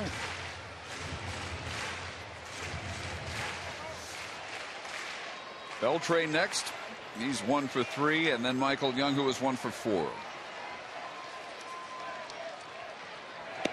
And McGee gets Hamilton at 97 miles an hour. His 3rd strikeout tonight. A similar delivery to Thornton for the relief pitcher, left-handed reliever for the White Sox, who's got a big arm himself. Nice, smooth, effortless 97 that he fires up there. 2 outs to go. Here is Beltre, who has only batted once and flied out against McGee. Singled in the 1st. And this fly ball is up and under it in right center. And the Rangers are down to their final out.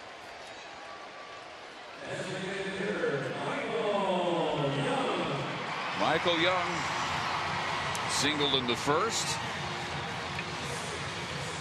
Flied to center in the 3rd, grounded to short in the 5th, and grounded into a double play in the 7th against the lefty Howe.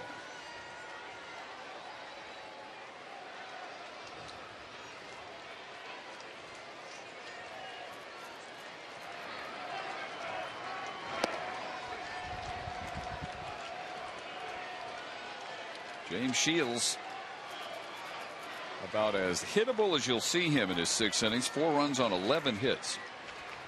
But the bullpen has held the Rangers scoreless. Howell, Davis, and now McGee.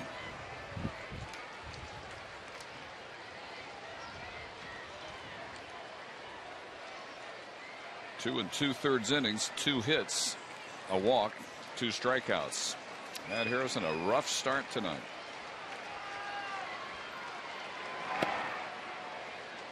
He went around, and it's 1-2.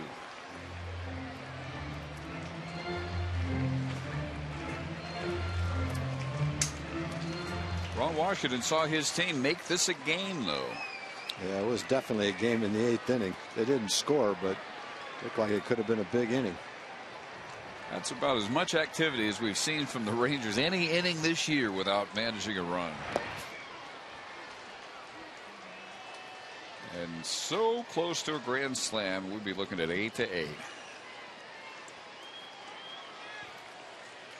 Would have been the 4th hit of the night by Elvis. An 11-pitch battle with Wade Davis, and he still got good wood on what became the 3rd out. Upton ran it down in right center.